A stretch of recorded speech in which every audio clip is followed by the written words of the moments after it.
কই গো গিন্নি, কোথায় গেলে? আরে আমার দৈনিক পেপারটা কোথায় গেল? ধুর বাবা, টেবিলের তলাতেও পেলাম না। দেখো সোফাতে আছে নাকি?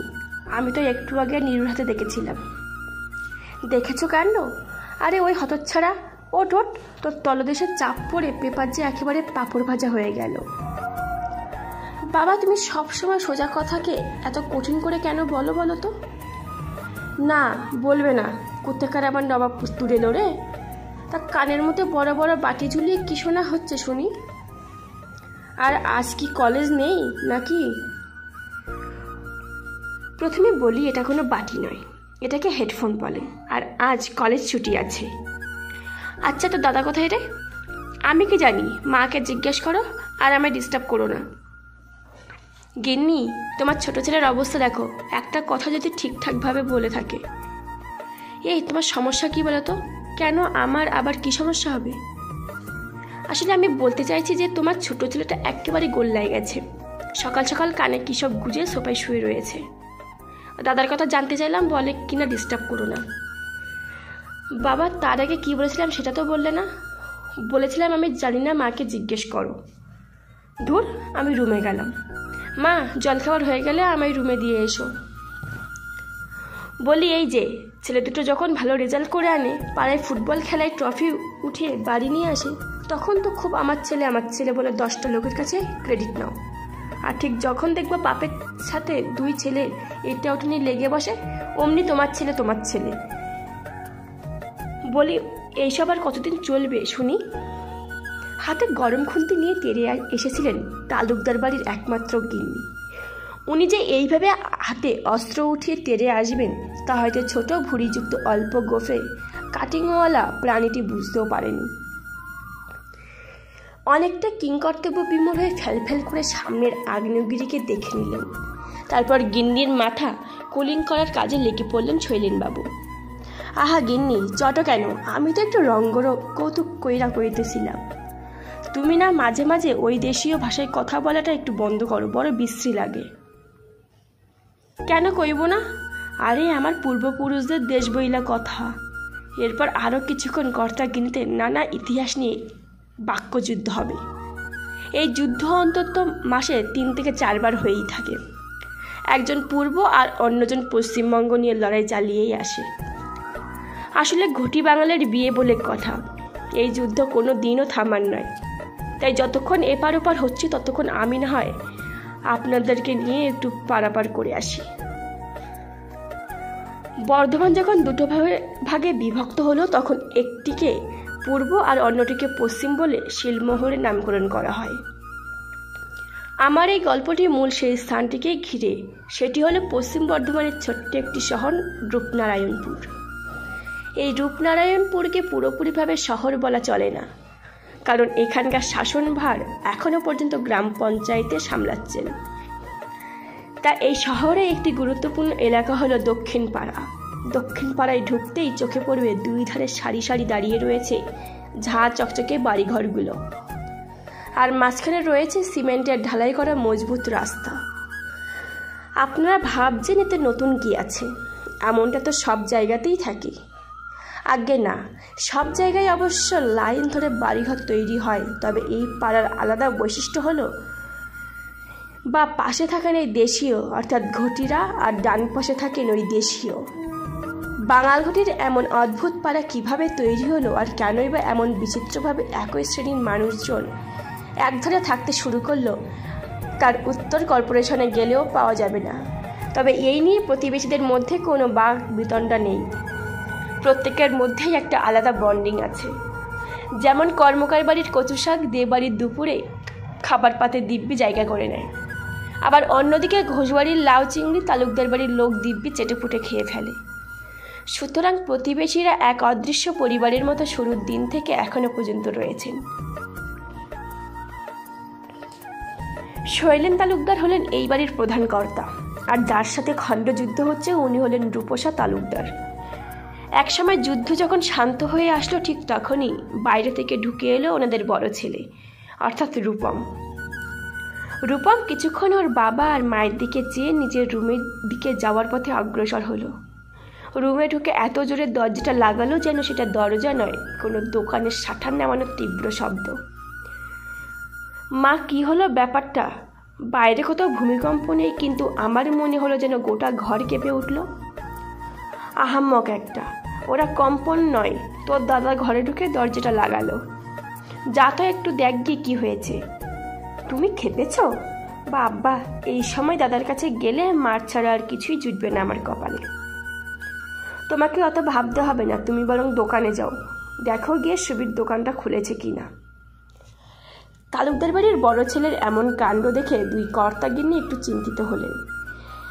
এমন রাগ আগে কখনো দেখেনি। হঠাৎ সাত সকালে এমন কি হলো রূপমের? প্রশ্নটা মনের মধ্যে কাটার মতো খসখস করতে থাকে রূপসার। শৈলেনবাবু ব্রেকফাস্ট করে বাইরে বেরোতে যাবে এমন সময় রূপম নিজের রুম থেকে বেরিয়ে আসলো। মা, আমি প্রস্তুত। তিনটে শব্দের ভেতরে এমন কি থাকতে পারে যা রূপমের মায়ের মুখে এক গাল হাসি এনে দিল? শুধু সেই কেন, শৈলেনবাবু থেমে গিয়ে গিন্নির দিকে তাকালেন। এইসবের মাঝেই যে সবচেয়ে বেশি অবাক হলো সে আর কেউ নয়, সে হলো রূপমের ভাই নীরু, ওরফে নিরুপম। বাবা, তুই সত্যি বলছিস নাকি? আমি স্বপ্ন দেখছি। রূপম মায়ের মুখে এমন কথা শুনে প্রথমে নিচে তাকালো, তারপর মাথায় চুল এদিক ওদিক করে নিয়ে বলল, সব সত্যি। তুমি যেই মেয়েকে পছন্দ করবে আমি সেই মেয়েকেই বিয়ে করব, তবে আমার একটা ছোট্ট শর্ত আছে। শর্তের কথা শুনে সবার প্রথমে ঝুঁকে থাকা একটি মাথা দ্রুত উঠে এলো। নীলু ওর দাদার সামনে এসে দাঁড়ালো। শর্ত হলো বিয়ে যেন সামনের মাসের 24 তারিখেই হয়, না আগে আর না পিছনের কোনো ডেটে, একেবারে সেই দিনেই। এই বলে হ্যাঙ্গার থেকে দোকানের চাবিটা গোছাটা নিয়ে ঘর থেকে বেরিয়ে গেল। গিন্নি, কি হলো এটা? যে ছেলেকেই গত 1 বছরে রাজি করানো গেল না, সেই ছেলে আজ হঠাৎ নিজেই নিজের বিয়ে করার প্রস্তাব জানাচ্ছে। ব্যাপারে তো ঠিক জমলো না। তুমি গোয়েন্দাদের মতো নাক না গলিয়ে দোকানে যাও, বুঝেছ? ছেলে রাজি হয়েছে, বেশ, আমি এতেই খুশি। এখন শুধু মেয়ে দেখার পালা। দেখো, তবে দেখতে গিয়ে তোমার বড় ছেলের শর্তটা মেয়ের বাড়িতে জানিও। বাপ ছেলে দুজনেই দোকানের পথে বেরিয়ে গেল।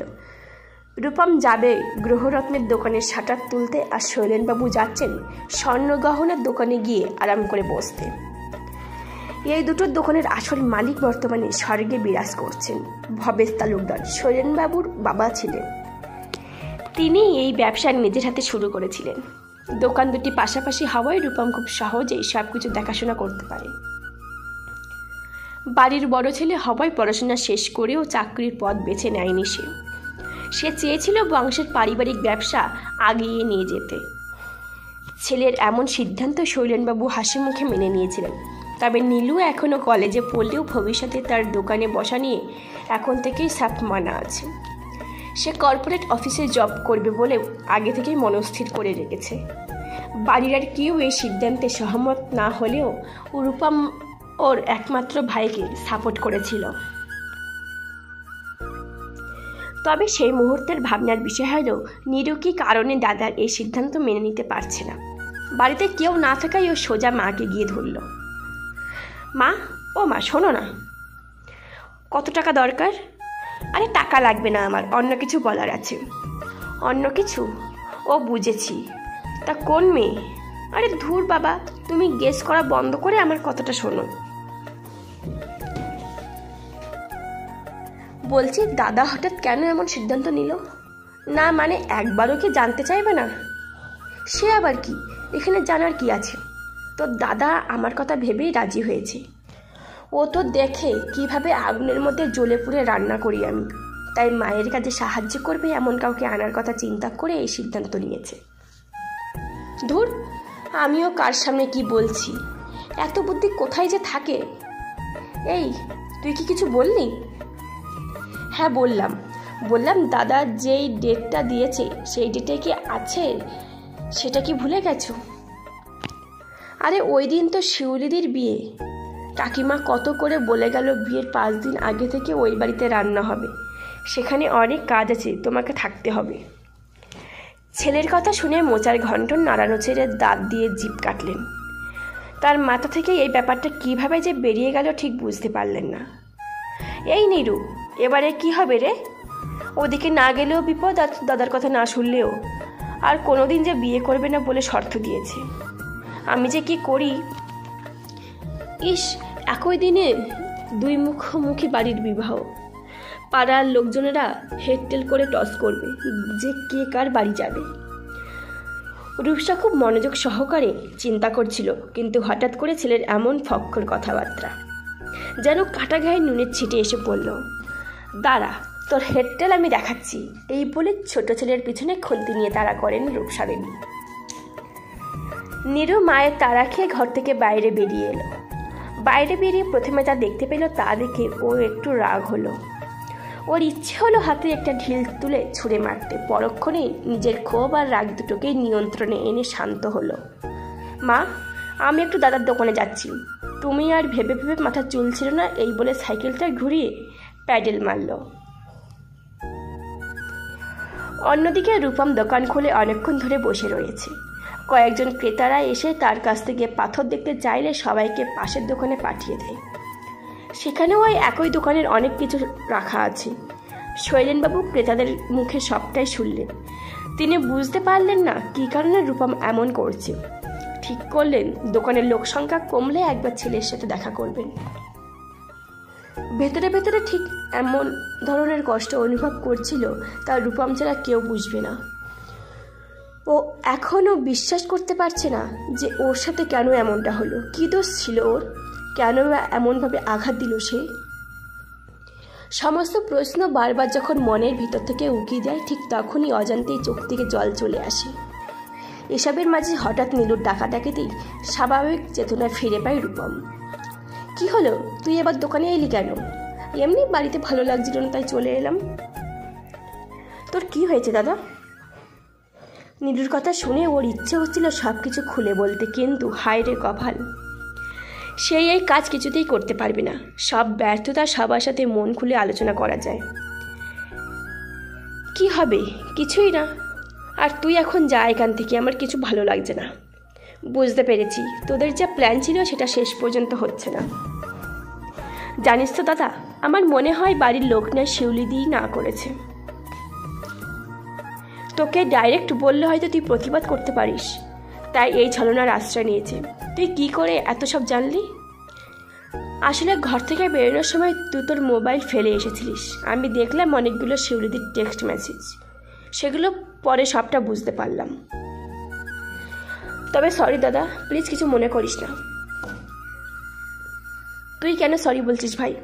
সরি তো আমার নিজেকে বলা উচিত, আয়নার সামনে দাঁড়িয়ে। 8টা বছর ধরে একে অপরের সাথে ভালোবাসা, একসাথে স্বপ্ন দেখা, সব কিছুও ভুলে গেল। কিন্তু দাদা, তোরা তো পালিয়ে যাবি বলে ঠিক করেছিলি, তাহলে আজ সকালে এমন কি হলো? অনেক হয়েছে, তোকে আর কত কিছু জানতে হবে না। তবে আমিও দেখিয়ে দেব এই বান্দা দেবদাস নয়।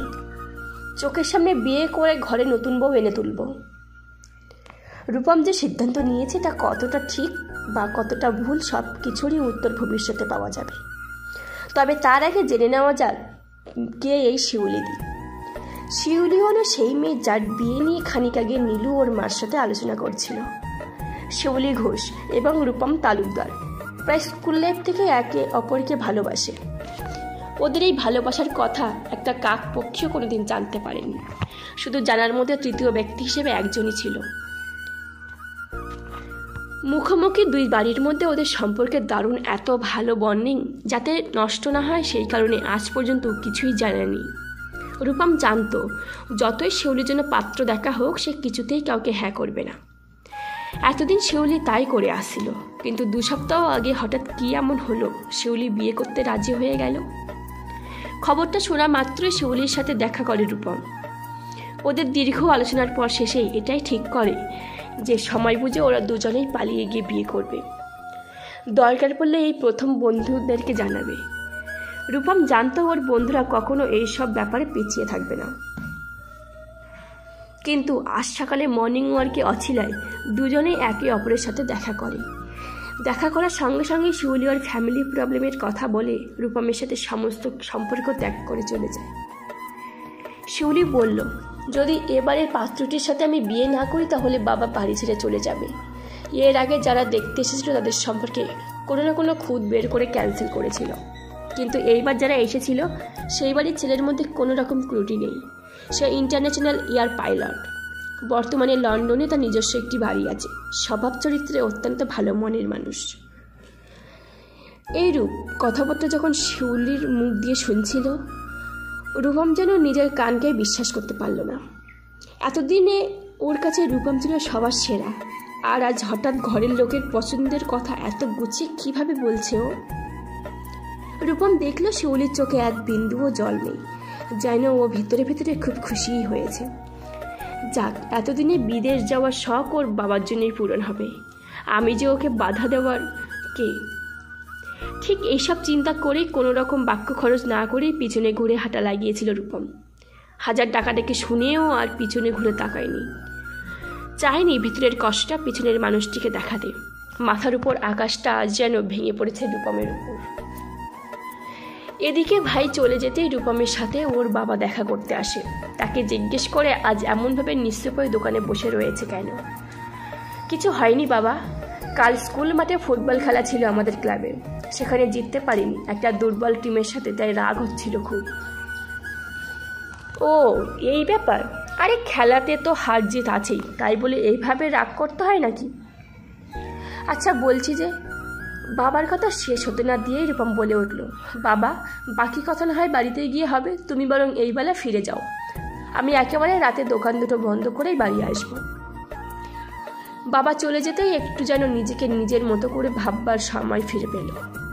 হেরে যাওয়া আর হঠাৎ একা হয়ে যাওয়া মানুষের ভিতরের অবস্থাটা চটজলদি কেউ বুঝতে পারে না। তারা তখন নিজের সাথে বিচার করে যে ঠিক কোন জায়গায় ভুল ছিল তার। অতীত, বর্তমান, ভবিষ্যৎ সব কিছু মিলেমিশে এক হয়ে থেকে যায়। সারাদিন পর দুটো দোকান বন্ধ করে রূপম বাড়ি ফিরে আসে। দরজার বাইরে দাঁড়িয়ে ভেতরে কিছু মহিলা কণ্ঠস্বর শুনতে পেল। প্রত্যেকটা স্বর ওর খুব ভালো করেই চেনা। নীলু দরজা খুলে দিতেই ওর দাদাকে বলল, দাদা তুই বরং ছাদে চলে যা, আমি মাকে বলছি চাটা না হয় সেখানে দিয়ে আসবে, কিংবা আমি নিয়ে যাচ্ছি। কেন, কি হয়েছে হঠাৎ আমার ছাদে দিতে? কথা বলতে বলতে ড্রয়িং রুমে ঢুকে আসছিল রূপম, কিন্তু শেষের শব্দটা আর যোগ করতে পারল না সামনের হাসি খুশি মানুষটিকে দেখে। সোফায় বসে রয়েছে সোহিনী কাকিমা আর ওনার মেয়ে শিউলি। বিয়ের একগাদা শাড়ি নিয়ে দেখাতে এসেছে। রূপম দেখলে ওর ভালোবাসার মানুষটি একবারও খেয়াল করলো না যে কে দাঁড়িয়ে আছে ওর থেকে কিছুটা দূরত্বে। রূপম তুই চলে এসেছিস, বাহ ভালোই হলো। এই দেখ না তোর কাকিমা সেই থেকে বসে আছে শুধুমাত্র তোর অপেক্ষায়। ভারী অবাক হয় রূপম মায়ের মুখ থেকে এইরকম কথা শুনে। সোহিনী কাকিমা হঠাৎ কী কারণে আমার জন্য অপেক্ষা করছে? তাহলে কি শিউলি সব কিছু জানিয়ে দিয়েছে? ধীরে ধীরে এগিয়ে গেল সামনের মানুষগুলোর দিকে, একটি চেয়ার টেনে বসে পড়ল। রূপম তুই চলে এসেছিস, বাহ ভালোই হলো। রূপম তোকে কিন্তু সব দিক ভালোভাবে দেখতে হবে। বিয়ের ঘরে কত রকম লোকজন আসে তুই তো খুব ভালো করেই জানিস। ক্লাবের ছেলেগুলোকে আগে থেকে বলে রেখেছি, আর তুই বরং তোর ওই বন্ধুগুলোকে আরও একবার জানিয়ে দিস, ওরা যেন সব সময় কাকুর সাথেই থাকে। কথাগুলো শুনতে না চাইলেও শেষ পর্যন্ত শুনতেই হলো। ইচ্ছে করছিল সেখান থেকে উঠে চলে যেতে, কিন্তু পরক্ষণে কিছু একটা ফন্দি মাথায় আসতে আরও ভালোভাবে বসলো চেয়ারে হেলান দিয়ে। বেশ, এইবার সুযোগ এসেছে। স্নায়ুর রক্তচাপ ভেতরে ভেতরে তীব্র থেকে তীব্রতর হয়ে উঠছে রূপমের। সে মাত্র একবার মায়ের মুখের দিকে তাকিয়ে নিল।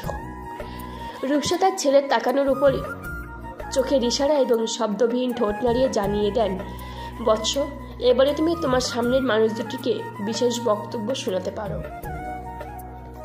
কাকিমা আমি নিশ্চয়ই আমার বন্ধুদেরকে জানিয়ে দেব। তবে কি রূপম? তবে আমি থাকতে পারবো না। আর শুধু আমি নই, আমার মনে হয় এই বাড়ির কেউ আপনার মেয়ের বিয়েতে থাকতে পারবে না। রূপমের কথা জোড়া কান যেতেই তাদের হাতে থাকা অগোছালো শাড়িগুলো টেবিলের উপর জায়গা করে নিল। দুটি চোখ রূপমকে অনেকক্ষণ ধরে এড়িয়ে চলছিল, তবে এবারে আর পারল না। কথাই বলে কারোর বিরুদ্ধে হাটে হাড়ি ভাঙলে যেমনটা হয় ঠিক তেমন করে নিষ্পাপ আর আলুর মতো বড় বড় চোখ করে শিউলি তাকিয়ে থাকে। আহা ভয় নেই কাকিমা, আমরা না থাকায় পিছনে আপনাদের কোনো ত্রুটি নেই।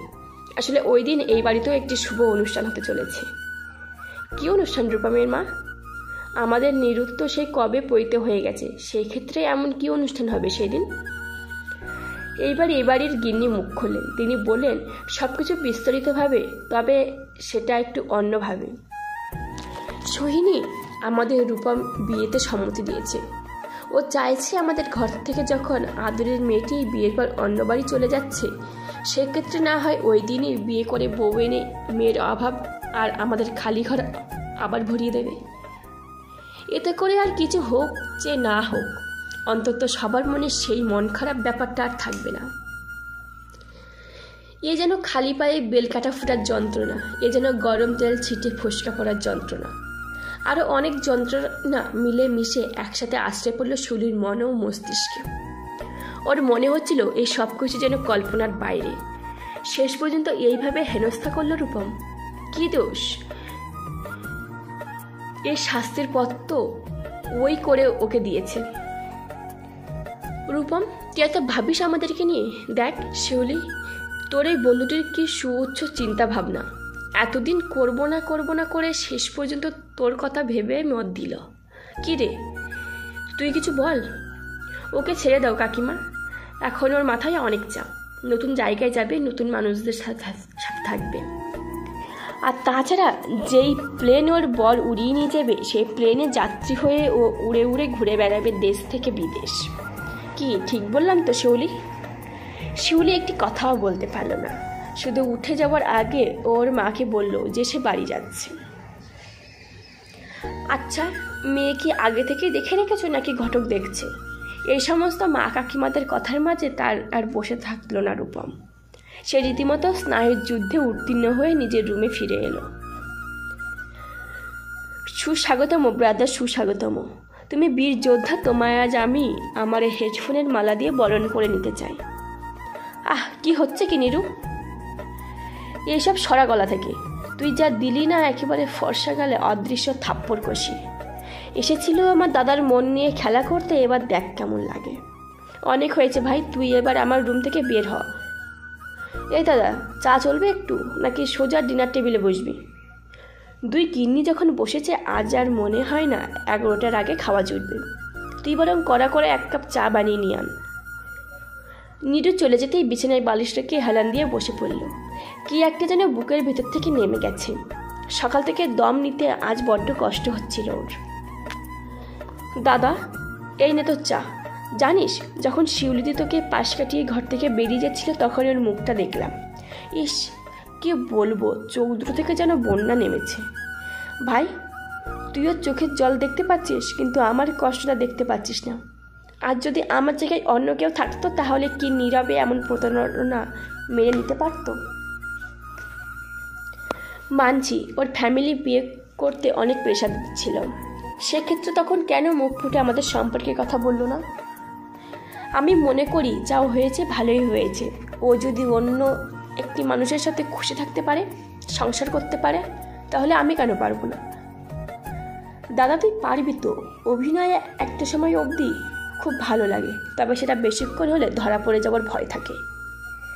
নিরু খুব ছোট্ট একটা কথা বলেছিল, যার উত্তর রূপমের কাছে ছিল না। এমন বাস্তবিক কথার কি জবাব দেবে সে? ভাইয়ের দুহাতের মাঝে নিজের মুখ লুকিয়ে ফেলে। রূপম নিজেই নিজের সাথে কীরকম যুদ্ধ করে চলেছে, তা আর কেউ না জানুক, কেউ না বুঝুক, একমাত্র নিরু সবটা বোঝে। দাদা এখন শিশু হয়ে গেছে, তাকে সান্ত্বনা দেওয়া একমাত্র নিরুরই কর্তব্য। চল, মা ডাকছে। মনে হয় কাকিমা চলে গেছেন। আচ্ছা ভাই, বাবা কোথায় রে? একবারও তো দেখলাম না। কোথায় আবার, শিরুতির বাবার সাথে সন্ধ্যাবেলা ডেকোরেটরের বাড়ি গিয়েছিল। এই তো কিছুক্ষণ আগে এলো, আর বোধ করি তারপরে কাকিমা নিজের বাড়ি গেল। রূপমের আজ রাতে এতটুকু কিছু খাওয়ার কোনো রকম ইচ্ছে ছিল না। ভাইয়ের অনেক জোড়াজুড়িতে শেষ পর্যন্ত যেতেই হলো ডিনার টেবিলে। তা গিন্নি, দেখলে শাড়িগুলো? আর তোমার বড় ছেলের ব্যাপারে কিছু জানালে ওদের? হ্যাঁ, জানিয়েছি, খুব খুশি হয়েছে। তবে শিউলিকে কেমন একটা অন্যরকম লাগলো। মা, তোমার না সবেতেই বেশি বেশি। আরে দাদা আর শিউলি কত ভালো বন্ধু বলো তো। বিয়েতে আসবে না বলাতে হয়তো একটু খারাপ লেগেছিল, তাই চুপ করে গিয়েছিল। আচ্ছা মা, তোমরা কি মেয়ে আগে থেকেই দেখে রেখেছো? ঠিক একই প্রশ্ন যখন চেয়ার ছেড়ে রূপম উঠে যাচ্ছিল তখন কাকিমা ওর মাকে করেছিল। তবে প্রত্যুত্তরে মা কী বলেছিল সেটা রূপমের জানা হয়নি। হ্যাঁ, মেয়ে আমাদের আগে থেকেই দেখা আছে, তবে কাল ভাবছি একবার তো দাদাকে নিয়ে পাকা কথাটা সেরেই আসবো। রূপম মাথা নিচু করে খাবার খাওয়ার সঙ্গে সঙ্গে মায়ের কথাগুলো শুনে চলছিল। কোন মেয়ে, কখন দেখলে, কোথায় থাকে, এসব নানাবিধ কৌতূহলী প্রশ্নগুলোর ভেতর থেকে ওরা আসছে না। কি হবে এসব জেনে? বিয়ে তো শুধুমাত্র কোনো একটা মানুষকে উদ্দেশ্য করে তাকে মানসিক দিক দিয়ে পরাস্ত করার জন্য সম্মতি দেওয়া। রূপম, তুই যাবি তো দেখতে? হ্যাঁ, কি মানে কিছু জিজ্ঞেস করছো? খাইছে তোমার পোলা যে দেখছে এখন থেকে ভাবুক হইয়া পড়ছে। ওর দেহকার এখানে থাকলেও অন্তর পইরা আছে অন্য কোথাও। তুমি থামো তো, সব সময় খালি কথায় কথায় খাইছে আর খাইছে। রূপম, কিছু কি হয়েছে তোর? সেই থেকে একটা রুটি খুঁটে খুঁটে খাচ্ছিস আর কী সব চিন্তা করে যাচ্ছিস। দেখ বাবা, কারোর কথা ভেবে মত দিস না। তোর যখন মনে হবে তখন তুই আমায় বলিস, আমি আর তোর বাবা সেই মতো ভালো মেয়ে দেখে তোর বিয়ে দেব। রূপম মায়ের কথা শুনেই মনে মনে বলে উঠল, তোমার কথাটা 16 আনা সত্য মা। আমার একটা অচেনা মেয়েকে সারা জীবনের জন্য সঙ্গী করার কোনো ইচ্ছেই নেই। আমি খুব ভালো করেই জানি যে আমাদের দাম্পত্য জীবন মোটেও সুখময় হবে না, তবে আমার যে কিছুই করার নেই। না মা, কিছু হয়নি, তবে আমার যাওয়ার কি আছে, তোমরা গেলেই তো হবে। না বাবা, এটা কিছুতেই হয় না, আর তাছাড়া ওরাও তো তোকে দেখবে। আচ্ছা, তুই কি জানিস সেই মেয়েকে? না, কে সে? আরে আমার বান্ধবী, ওই যে তোর মনে আছে যেই বছর তুই মাধ্যমিক দিলি সেই বছর শীতের সময় তারাপীঠ গেছিলাম পুজো দিতে, আর সেখানে দেখা হলো একটা পরিবারের সাথে। হ্যাঁ, মনে পড়েছে। ওনাদের সাথে একটি মেয়ে ছিল খুব ডানপিটে। দাঁড়াও, তুমি কি ওই মেয়ের সাথে? একদম ঠিক ধরেছিস। কেন, তোর কি কোনো আপত্তি আছে? এমনিতেও তখন তোরা ছোট ছিলিস। মায়ের কথা শুনে রূপম খানিক বাদে জানালো যে তার কোনো কিছুতেই আপত্তি নেই, সেটা ভালো বুঝবে সেটাই করুক। এই চিনি, হলো তোর? সেই কখন ঢুকেছিস বাথরুমে? এই তো বাবা, এতক্ষণ ধরে কী করছিলি বলতো? মা, তুমিও না আজব আজব প্রশ্ন করো। আরে বাবা, মানুষ বাথরুমে কী করে? শ্যাম্পু করতে তো একটু দেরি হবেই, তার জন্য বাড়ি মাথায় করে ডাকাডাকি করার কি খুব দরকার ছিল? দরকার নেই বলছিস?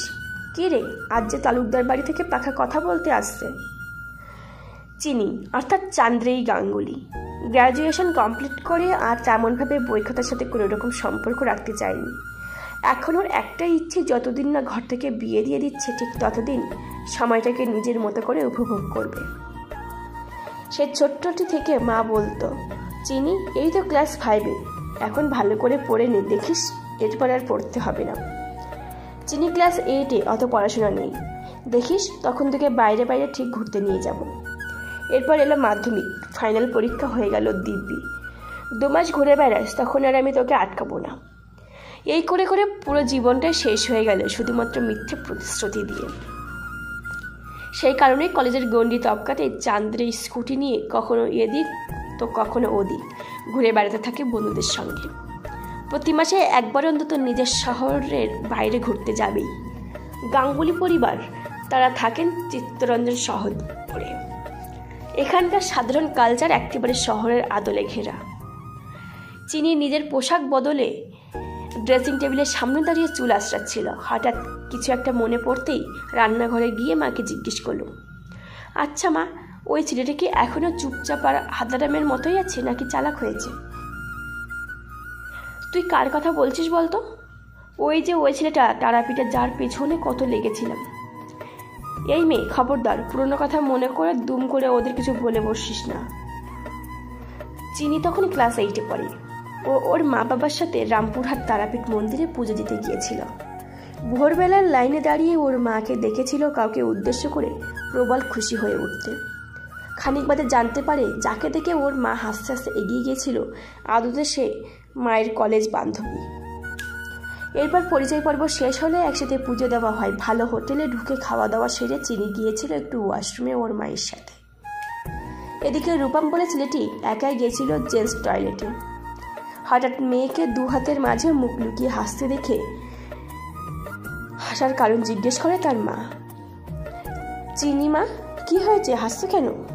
মা, ওই ছেলেটার প্যান্টের চেন। বেশ বেশ, এটুকুই যথেষ্ট ছিল। এত জোরে এই কথাটি বলেছিল যে হোটেলের কর্মচারী থেকে খেতে বসা সাধারণ মানুষ সবাই রূপমের দিকে একসঙ্গে তাকিয়ে ওঠে। বেচারা রূপম একটা ছোট্ট ভুলে এত বড়ভাবে প্রেস্টিজ পাংচার একেবারেই মেনে নিতে পারছিল না। তবুও মেয়ে দেখে আর কিছু বলেনি। না মা, আমি আর কি বলবো, হঠাৎ মনে পড়ে গেল তাই বললাম তোমায়। আচ্ছা, ওনারা কখন আর কে কে আসবেন? সন্ধ্যের মধ্যেই চলে আসবে। ছেলে, ছেলের ভাই আর মা বাবা। আর কেউ নেই? তাদের কেউ আনতে বলবে না কেন? তুই যা তো এখান থেকে, তোর সাথে কথা বললে আমার আর রান্না নামবে না। একটু পরে তোর বাবা অফিস থেকে ফিরে আসবে। দাদা, তুই এখনো তৈরি হসনি কেন? ভাই, আমার না একদম যেতে ইচ্ছে করছে না। তুই যা না, মাকে একটু বুঝিয়ে বল। না দাদা, এভাবে হয় না। যখন সিদ্ধান্ত নিয়ে নিয়েছিস তখন আর পিছিয়ে আসিস না। আর আজ না হয় কাল তোকে তো কারোর সাথে সংসার করতেই হবে। রূপম অবশেষে তৈরি হয়ে বাড়ি থেকে বেরিয়ে আসলো। বেরোবার সময় দরজায় তালা লাগিয়ে চাবিটা সোহিনীদের বাড়ি দিতে গেল রূপমের মা। রূপম দেখলো চাবি নিতে কাকিমা নয়, এলো শিউলি। শিউলি, আমরা চললাম। তোর মাকে বলিস একটু পরে গিয়ে আমার মাছগুলোকে খাবার দিয়ে দিতে। দেখিস বেশি যেন না দেয়। কাকিমা, তোমরা চারজনে মিলে গাড়ি নিয়ে কোথায় যাচ্ছ? রেস্টুরেন্টে নাকি? সে কি, তোকে তোর মা কিছুই বলেনি? আরে আমরা তো মেয়ে দেখতে যাচ্ছি। আর শুধু দেখতে বলা ভুল হবে, বল পাকা কথা বলতে যাচ্ছি। রূপম দেখলো শিউলির মুখে আর আগের মতো উৎকণ্ঠা নেই। তাহলে কি ওর কোনো কিছু যায় আসে না? এত তাড়াতাড়ি সব কিছু কী করে ভুলে গেল শিউলি? এখনও যদি ও একবার রূপমকে ডাকতো তাহলে সে আর কোথাও যেত না। জানিয়ে দিত সকলকে ওদের চেপে রাখা সম্পর্কের কথা। না, আর কিছু করার নেই, এখন তো সব অতীত। দাদা, গাড়িতে উঠে বস, এখন অনেকটা পথ আমাদের যেতে হবে। হ্যাঁ চল, উঠছি আমি। তুই পিছনে বস মা বাবার সাথে, আমি সামনে বসছি। সমীরদা, একটু আস্তে চালিও, বেশি তাড়াহুড়ো করে যাওয়ার দরকার নেই। গাড়ি বড় রাস্তায় উঠতেই আকাশ ভেঙে বৃষ্টি শুরু হলো। মেঘের বুক চিরে মাঝে মাঝে সাদা ঝলকানি দিয়ে গর্জনগুলো চমকে দিয়ে যাচ্ছে রূপমকে। গাড়ির উইন্ডস্ক্রিন থেকে এই দৃশ্য দেখতে বেশ ভালোই লাগছিল ওর। হৃদয়ের ক্ষতস্থানে বৃষ্টির ছিটে ফোঁটা জল এসে পড়তেই ব্যথার মলমের মতো কাজ করছিল। খুব ইচ্ছে হলো ফাঁকা রাস্তায় এখনই গাড়ি থেকে নেমে ভিজিয়ে দিতে গোটা শরীরটা। একটা স্পর্শ, চেনা সেই শরীরী গন্ধ আর পারফিউমের মন মাতানো অনুভূতি আর সব ঠান্ডা জলে ধুয়ে গেল। হয়তো তাকে ভোলা যেত। রূপম এইসব ভাবছিল, হঠাৎ মায়ের কথা শুনে ভাবুক চেতনাগুলো বাস্তবিক রূপে ফিরে এলো। রূপম, কাজটা পুরোটা উঠিয়ে দে না, ভিজে যাচ্ছিস তো। চিত্তরঞ্জন ওরা যখন এসে পৌঁছলো তখন প্রায় বৃষ্টি থেমে গেছে। গাড়ি থেকে নামতেই ঠান্ডা বাতাসের ঝাপটা মন মাতি দিয়ে গেল। প্রকৃতিকে ছেড়ে কিছুতেই বাড়ির ভিতরে ঢুকতে মন চাইছিল না রূপমের। না জানি ভিতরে গিয়ে কেমন পরিস্থিতিতে পড়তে হবে। না, আমাকে পারতেই হবে, অন্তত 30 মিনিট সব কিছু সহ্য করতেই হবে। কি হলো দাদা, তোকে খুব চিন্তিত দেখাচ্ছে? কই না তো, আমি একদম ঠিক আছি। আরে এই তো রূপসা, তা বৃষ্টিতে আসতে কোনো সমস্যা হয়নি তো? না না, সমস্যা কিসের, এর আগেও তো এসেছিলাম। আচ্ছা, তোর বাঙাল বরটিকেই তো ঠিক দেখতে পাচ্ছি না। যা হাসিয়েছিল সেইবার, ওই তো 2 ছেলের সাথে আসছে। ও মা রূপম, তোমায় এতদিন সোশ্যাল সাইটে ফটোর মাঝে দেখেছি, এর প্রথম চাক্ষুষ দেখছি। খুব সুন্দর দেখতে লাগছে পাঞ্জাবিতে। এই দেখো আমার কাণ্ড, সেই থেকে বাইরে দাঁড় করিয়ে কথা বলছি। চলো চলো সবাই ভেতরে চলো। এই দাদা, উনি ডাইরেক্ট ফেসবুক বললে না কেন? আচ্ছা, তুই কি আর কোথাও অ্যাক্টিভ থাকিস নাকি যেখান থেকে তোর ফটো দেখেছে? প্রশ্ন কম, চুপচাপ ভেতরে চল। একটু রাগ দেখেই রূপম বলল কথাটা। দীর্ঘক্ষণ হাসাহাসি গল্প গুজবের পর সেই সময় উপস্থিত। সেই সময়ের জন্য বিশেষত রূপমের এখানে আসা। রূপম চোখ বন্ধ করে মাথা নিচু করে বসে আছে। 2 হাঁটুর উপরে 2 হাত রেখে আলতো করে পা দোলাচ্ছে। এত কেন অস্বস্তি হচ্ছে ওর? কণ্ঠনালী যেন শুকিয়ে আসছে। এমন সময় হঠাৎ করে ডান দিক থেকে একটি শব্দ ভেসে আসলো, নুপুরের শব্দ। তার মানে সে চলে এসেছে। এইবার আমার উপর প্রান্তে এসে বসবে আর মিটমিট করে আমাকে দেখবে। উফ, আর পারছি না। শিউলি, আজ তোর জন্য আমার কী দশা হলো একবার যদি বুঝতিস। চান্দ্রে মায়ের সাথে একটু একটু করে ড্রয়িং রুমের দিকে এগিয়ে আসছিল। বাবার দেওয়া ঠিক আগের বছর জন্মদিনের গিফট পায়ের তোড়া থেকে কি সুন্দর শব্দ বের হচ্ছে। আজ খুব সময় নিয়েই সেজেছে চিনি। মায়ের কথা মতো তুতে রঙের শাড়িটা পরে বড্ড মানিয়েছে। আজ রূপম একবার তাকাতেই সব কিছু ভুলে যেতে বাধ্য হবে। ওর চোখের সামনে যে আসতে চলেছে সে স্বর্গের কোনো অপ্সরা থেকে কোনো অংশেই কম নয়। এদিকে চান্দ্রেই মনে মনে যে রূপমকে আগে থেকেই পছন্দ করে সেটা এখনও অবধি কাউকেই বলেনি। শুধু সময় পেলে ফেসবুকে ঢুকে রূপম তালুকদার নামের প্রোফাইলটি চেক করে। কেন এমনটা করে সেটা ও নিজেও জানে না। যবে থেকে শুনেছে মায়ের সেই বান্ধবীর ছেলের সাথে বিয়ে দেওয়ার ব্যাপারে কথা চলছে, ও যেন তবে থেকেই বায়ো চেক করা শুরু করে দেয়। এসো মা, এসো এসো, বসো এখানে। তা কেমন আছো তুমি? হ্যাঁ, খুব ভালো আছি। আপনারা সবাই কেমন আছেন? কথাবার্তা খুব জোর কদমে চলছিল। নিরু ফাঁকতালে মা বাবার কথার মাঝে অনেকগুলো কথা চান্দ্রের সাথে ইতিমধ্যেই বলে ফেলেছে। ছেলেটা বড় মিশুকে, কোথাও গেলে মাত্র সেকেন্ডের মধ্যেই আপন করে নেয় সকলকে। তবে রূপম সম্পূর্ণ আলাদা প্রকৃতির ছেলে। সে পুরোপুরিভাবে তখনই মিশতে পারে যখন সামনের মানুষটির সাথে তার মতামতে অথবা চিন্তাধারায় তালে তাল মেলে। অন্যথা শোক সবার মতো নিজেকে সাইলেন্ট মুডে সরিয়ে আনতে মিনি সেকেন্ডও সময় দেয় না। চান্দ্রী প্রচণ্ড বুদ্ধিমত্তা মেয়ে। সে অনেকক্ষণ ধরে যেটা নোটিস করছে সেটা বোধ করি ওর বাবা মা এখনো পর্যন্ত করেননি। সীমিত হাসি, এক থেকে দু ঢোক ঠান্ডা পানীয় পান করা, আর এছাড়া এক চিলতে স্ন্যাক্স খাওয়া, এইগুলো ছাড়া আর কিছুই করেনি রূপম।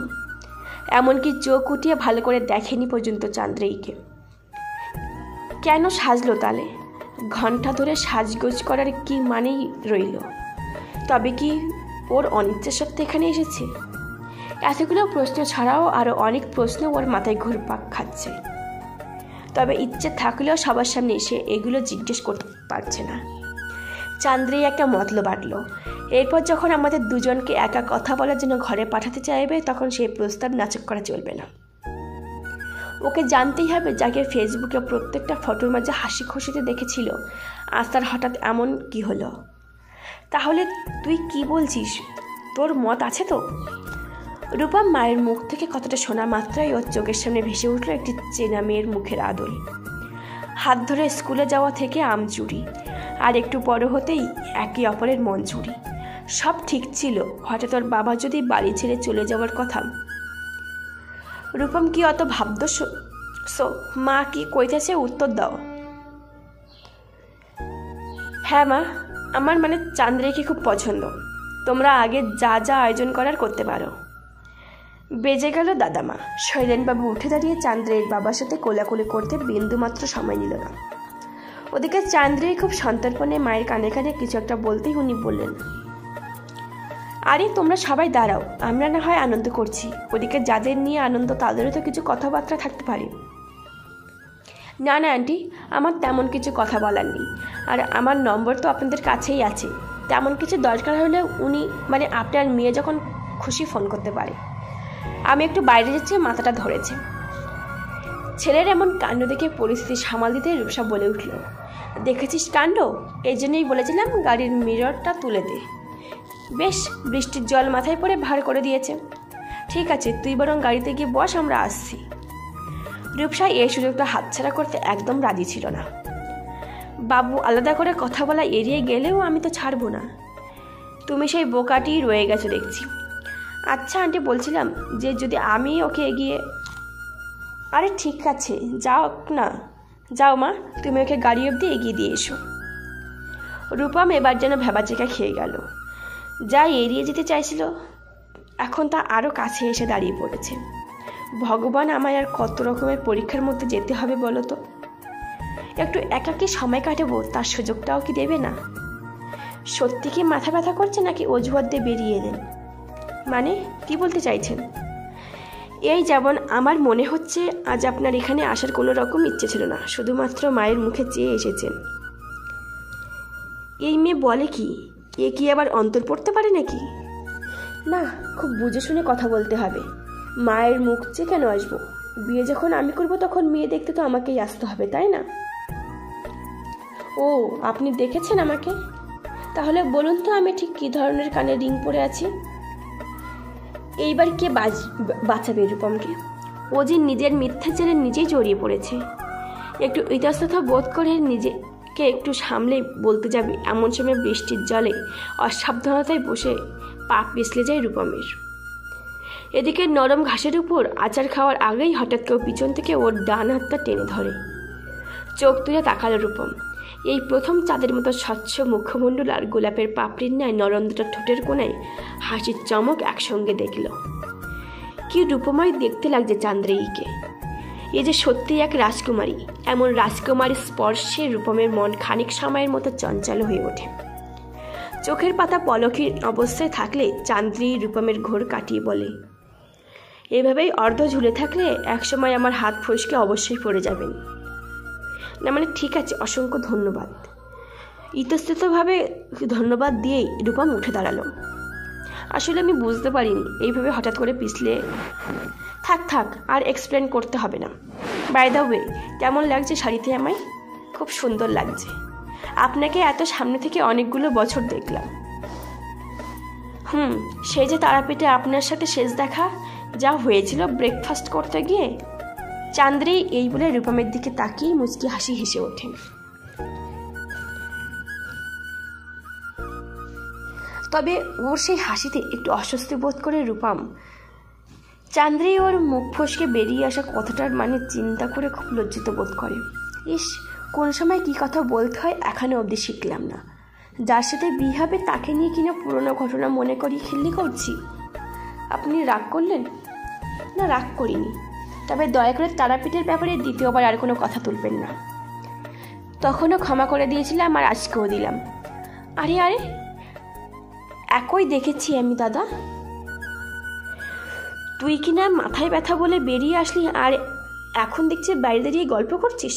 বাহ, বেশ ভালোই আছো বিগ ব্রাদার। নীরের কথা শুনেই দুই বাড়ির বড়রা হাসতে থাকে। এদিকে চান্দ্রের মুখটা একটু গম্ভীর ছিল। সে মনে মনে রূপমের উদ্দেশ্যে বলে উঠল, এমন কি দোষ করল? একটা ভালো মেমোরি নিয়ে কথা বলার জন্য এভাবে বকতে হবে? দাঁড়াও, আমিও দেখছি। একবার বিয়েটা হতে দাও, তারপর দেখাবো মজা। তবে রূপম বাবু, তুমি যেভাবে আমার দিকে তাকিয়েছিলে তাতে স্পষ্ট বুঝতে পারলাম যে বাড়ির ভেতরে আমাকে একবারও দেখোনি। তার মানে নিশ্চয়ই এই চুপচাপ থাকা আর হঠাৎ বিয়েতে মত দেওয়ার পিছনে কোনো না কোনো ইনসিডেন্ট লুকিয়েই আছে। আমাকে খুঁজে বার করতেই হবে তুমি ঠিক কী লুকিয়ে রেখেছো তোমার মনে। তাহলে বিয়াই আর বিয়ান সাহেব, আপনাদের সঙ্গে সব কথা হয়েই রইল। এখন তো শুধু জোগাড় করবার পালা। সামনে আর খুব বেশি দিন বাকি নেই। হ্যাঁ, আপনি ঠিকই বলেছেন, আমরাও এবার উঠে পড়ে লেগে পড়ব। তা মা, আমরা আইতেছি। খুব শিগগির তোমাকে আমাকে বাসায় লইয়া যাব, তৈরি থাকো কিন্তু। গাড়ি ছাড়ার আগে রূপমা চান্দ্রেয়ী বড়দের পায়ে হাত দিয়ে প্রণাম করল। একে অপরের সাথে চোখাচোখি হতেই যৎসামান্য হাসি দিয়ে রূপম গাড়িতে উঠে পড়ল। যাক বাবা, আমাদের চিনিমাকে সবার খুব পছন্দ হয়েছে। তা মা, তোর কেমন লাগলো ওদের? নিজের রুমে গিয়ে গা থেকে একটা একটা করে অলংকারগুলো খুলতে খুলতে বাবার কথার উত্তর দিল চিনি। সবাইকেই ভালো লেগেছে বাবা, তবে ও বাড়ির ছোট ছেলেটি খুব হাসি খুশি। দেখে বোঝা যাচ্ছিল ঠিক কতটা আদর আর ভালোবাসাই বড় হয়েছে। তবে বাবা, পরের ছেলেটি কিন্তু খুব চুপচাপ। কি বলো তুমি? চুপচাপ? আরে ধুর পাগলি, ওর একটু মাথা যন্ত্রণা করছিল তাই ও এইভাবে বসেছিল। কেন, তোর সাথে বাইরে বেরোবার সময় কি একটাও কথা বলেনি? বাবার এই কথা শুনেই হঠাৎ যেন কিছুটা মনে পড়ে গেল। মনে পড়ল পা পিছলে পড়ে যাওয়ার ব্যাপারটা। হাসতে হাসতে বিছানায় বসে কিছু একটা বলতে গিয়েও বলল না। বাবা আর মা মেয়ের হঠাৎ হাসির কারণ জানতে চায়, তবে কী কারণে হাসছে তা চান্দ্রেই বলল না। সে সোজা চলে গেল অন্য রুমে। এদিকে মেয়ের কাণ্ড দিকে দুই কর্তাগিন্নি একে অপরের মুখ চাওয়াচাই করে তাকিয়ে থাকে। আচ্ছা, একটা অতি ক্ষুদ্র ঘটনাকে ফেলে আসা দুঃখ কষ্টগুলোকে ভুলিয়ে দিতে পারে? এই তো রূপমকেই দেখে নিন, যার সাথে কয়েকদিন আগে ভাগ্য এমন এক মর্মান্তিক খেলা খেললো যে বেঁচে থাকাটা ওর কাছে কষ্ট ছাড়া আর কিছুই মনে হচ্ছিল না। সেখানে কোনো এক রাতে চান্দ্রের সাথে প্রকৃতির মাঝে প্রকৃতির ইচ্ছেতেই অদ্ভুতভাবে চোখের মিলন হওয়ায় আজ যেন মনের চেনা ছন্দগুলোকে ফিরে পেল হারিয়ে যাওয়া হাসির কারণ। কখনো চান্দ্রী, কখনো রূপম আজকাল ফোন করে একে অপরের সাথে একটু আধটু কথা বলে। ওদের এই কথাবার্তার মাঝে তেমন কোনো প্রসঙ্গ না থাকলেও ভাব ভালোবাসাটা একটু একটু করে বেশ জায়গা করে নিচ্ছিল একে অপরের হৃদমাঝারে। আচ্ছা, আপনি কি এখন দোকানে রয়েছেন? হ্যাঁ, মানে একটু আগেই এলাম। কেন, কিছু দরকার? দরকার তো একটা আছে, তবে কিভাবে বলবো সেটাই ভাবছি। অত ভাবতে হবে না, বলেই ফেলুন। বুক ভরে দম নিয়ে ধীরে ধীরে কার্বন ছাড়ার মধ্যে দিয়েই মনের মধ্যে প্রবল সাহস সঞ্চার করলো চান্দ্রী। আজ ঘুম থেকে উঠে সিদ্ধান্ত নিয়েছি যে এই কথাটা আজ ওকে বলতেই হবে। তাই বিছানার উপর বসে এক নিঃশ্বাসের সঙ্গে পুরো কথাটার অবশেষে বলেই ফেলল। আমি চাই কাল আপনি আমাকে নিয়ে লাঞ্চে বের হন। এমনিতেই সেই যে আমাদের বাড়ি থেকে গেলেন আর দেখা করলেন না। আমারও তো ইচ্ছে করে নাকি একটু আধটু আপনার সাথে ঘুরি। কোথায় এসব আবদার আপনি করবেন তা না করে আমাকেই বলতে হচ্ছে। বেশ বেশ, এবারে হ্যান্ড ব্রেকটা দিয়ে ঠোঁট দুটো চেপে ধরুন, নয়তো কিছুতেই থামবে না। বেচারি চিনি, রূপম যদি ওইভাবে না বলতো তাহলে হয়তো হাত দিয়ে নিজের মুখ চেপে ধরতো না। অনর্গল এভাবে কথা ও প্রথমবার বলল। সরি, আমি একটু বেশিই বলে ফেলেছি। আপনি সারাদিনে এমন সরি বলার মতো কাজটা কয়টা করে থাকেন বলুন তো? কেন, মনে হয় আপনার যে আমি কোনো অন্যায় করেছেন? আচ্ছা ঠিক আছে, কাল দুপুর 12টার ভেতরে আমি আপনার বাড়ির নিচে গাড়ি নিয়ে পৌঁছে যাব। তবে একটা কথা, আমি কিন্তু দাঁড়িয়ে থাকবো না। এমনিতেই মেয়ে মানুষরা কোথাও যাওয়ার আগে সাজাসাজিতে বিস্তর সময় লাগিয়ে ফেলে। আপনি কি করে জানলেন? নিশ্চয়ই অভিজ্ঞতা আছে। রূপম এ প্রশ্নের উত্তর ঠিক দিতে পারল না। কিছুক্ষণ চুপ থেকে বলল, আমি এখন রাখছি, দোকানে গ্রাহক এসেছে।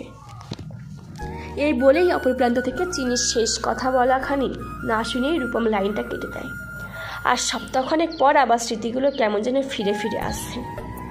সকালে বাড়ি থেকে বেরোবার সময় মাথা নিচু করে বেরোতে হয়, যাতে সামনের বাড়ির সেই মানুষটির সঙ্গে খোনাক্ষরেও দেখা না হয়ে যায়।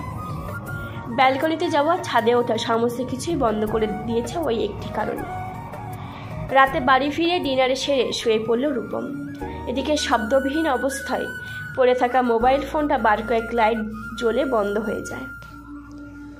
গুড মর্নিং দাদা, আজ তো দোকান বন্ধ, চল না একটু কোথাও ঘুরে আসি। নীরের কথা শুনে ওর হঠাৎ কিছু মনে পড়ে গেল। বালিশের পাশ থেকে মোবাইলটা উঠিয়ে দেখল 4টে মিস কল। ভাই, তুই এখন যা, আমার রুম থেকে একটু কাজ আছে। বিশাল কাজ একেবারে। ভাইকে সময় দেওয়ার বেলায় কাজ আছে, আর ফোন করার সময়? এই, তুই যাবি এখান থেকে, না সকাল সকাল মার খাবি? নীরু দাদার খেদানি খেয়ে রুম থেকে বেরিয়ে যায়। এদিকে ভাইয়ের কথা শুনে ওর মুখে একটা আলতো হাসি খেলে যায়। যাক, অবশেষে ফোন করলেন। আমি তো ভাবলাম ছুটি বলে ঘুমিয়ে রয়েছেন এখনো। না, আমার কাছে সব দিন সমান। আর এমনিতেও সকাল 7টার বেশি আমাদের বাড়িতে কেউ বিছানার সাথে সম্পর্ক রাখে না। বুঝলাম, বলছি যে আপনি আসবেন তো? নিশ্চয়ই আসবো ম্যাডাম। কি বললেন আপনি আমাকে? এখন রাখছি, পরে ফোন করব, আর সময় মতন তৈরি থাকবেন। পাগল একটা, কথায় কথায় মেয়েদের মতো লজ্জা পায়। চান্দ্রী যা বলে মনে করলো তা আসলে লজ্জা নয়। রূপম থেকেই দুটো মানুষকে এক করে ফেলে আসা অতীতকে যত ভোলার চেষ্টা করে, ততই যেন কোনো এক অদৃশ্য শক্তি এসে বারংবার মনে করিয়ে দিয়ে যাচ্ছে। রূপম চেষ্টা করছে খুব সতর্কে বর্তমানকে নিয়ে চলতে। সে আসতে চলেছে, তাকে কিছুতেই বুঝতে দিলে চলবে না যে সে বিচ্ছেদের কারণে আমার জীবনে আসছে।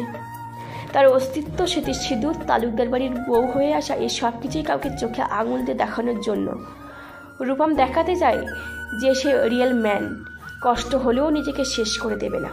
ভালোবাসার পাখি খাঁচা ছেড়ে উড়ে গেলেও শূন্য থাকবে না, সে 4 দেওয়াল আজীবনকাল। তাতে দ্বিতীয় পাখির প্রতি ভালোবাসা না জন্মালেও সম্মান অবশ্যই থাকবে। চেনা গন্ধ হাতছানি দিয়ে না ডাকলেও নতুন স্নিগ্ধ সুবাসে মাতাল হয়ে ঢলে পড়বে। রূপম, রূপম উঠেছিস তুই? কি হলো, সাত সকালে ডাকাডাকি কিসের? শোনো না বাবা, তোর বাবার একটু পায়ে ব্যথাটা বেড়েছে, আজ যদি বাজারটা তুই করে আনতি। এমনভাবে বলছো যেন আমি বাজারে যাই না কোনো দিন। আচ্ছা আমার একটা কথা বলো তো, বলি বাড়িতে ওই বদ ছেলেটাকে কি করতে রেখেছো? একটা কাজে যদি না আসে? দাদা তুই চিন্তা করিস না, তোর বিয়েতে গামছা বেঁধে নেমে পড়বো। এমন কাজ করবো না তুই পুরো খুশি হয়ে যাবি। আজ এই জানোয়ারটাকে কেউ বাঁচাতে পারবে না আমার হাত থেকে। আর কি হচ্ছে রূপম, আর কয়েকদিন পর তোর বিয়ে, ওকে ছেড়ে দে, তুই যা গিয়ে বাজারটা সেরে আন। মা বলছিলাম যে আজ আমি দুপুরে বাড়িতে খাবো না, ওই তোমার বান্ধবীর মেয়ে একটু বাইরে যেতে চেয়েছে। আহা মা, কান ধরো না, লাগছে। বান্ধবীর মেয়ে, এটা কীরকম ভাষা? আরে কালকে যে তোর বউ হবে এই বাড়িতে আসবে, তুই তার নামও ধরে কি ডাকতে পারিস না? ভগবানের কত রূপ দেখবো এই ছেলের কে জানে।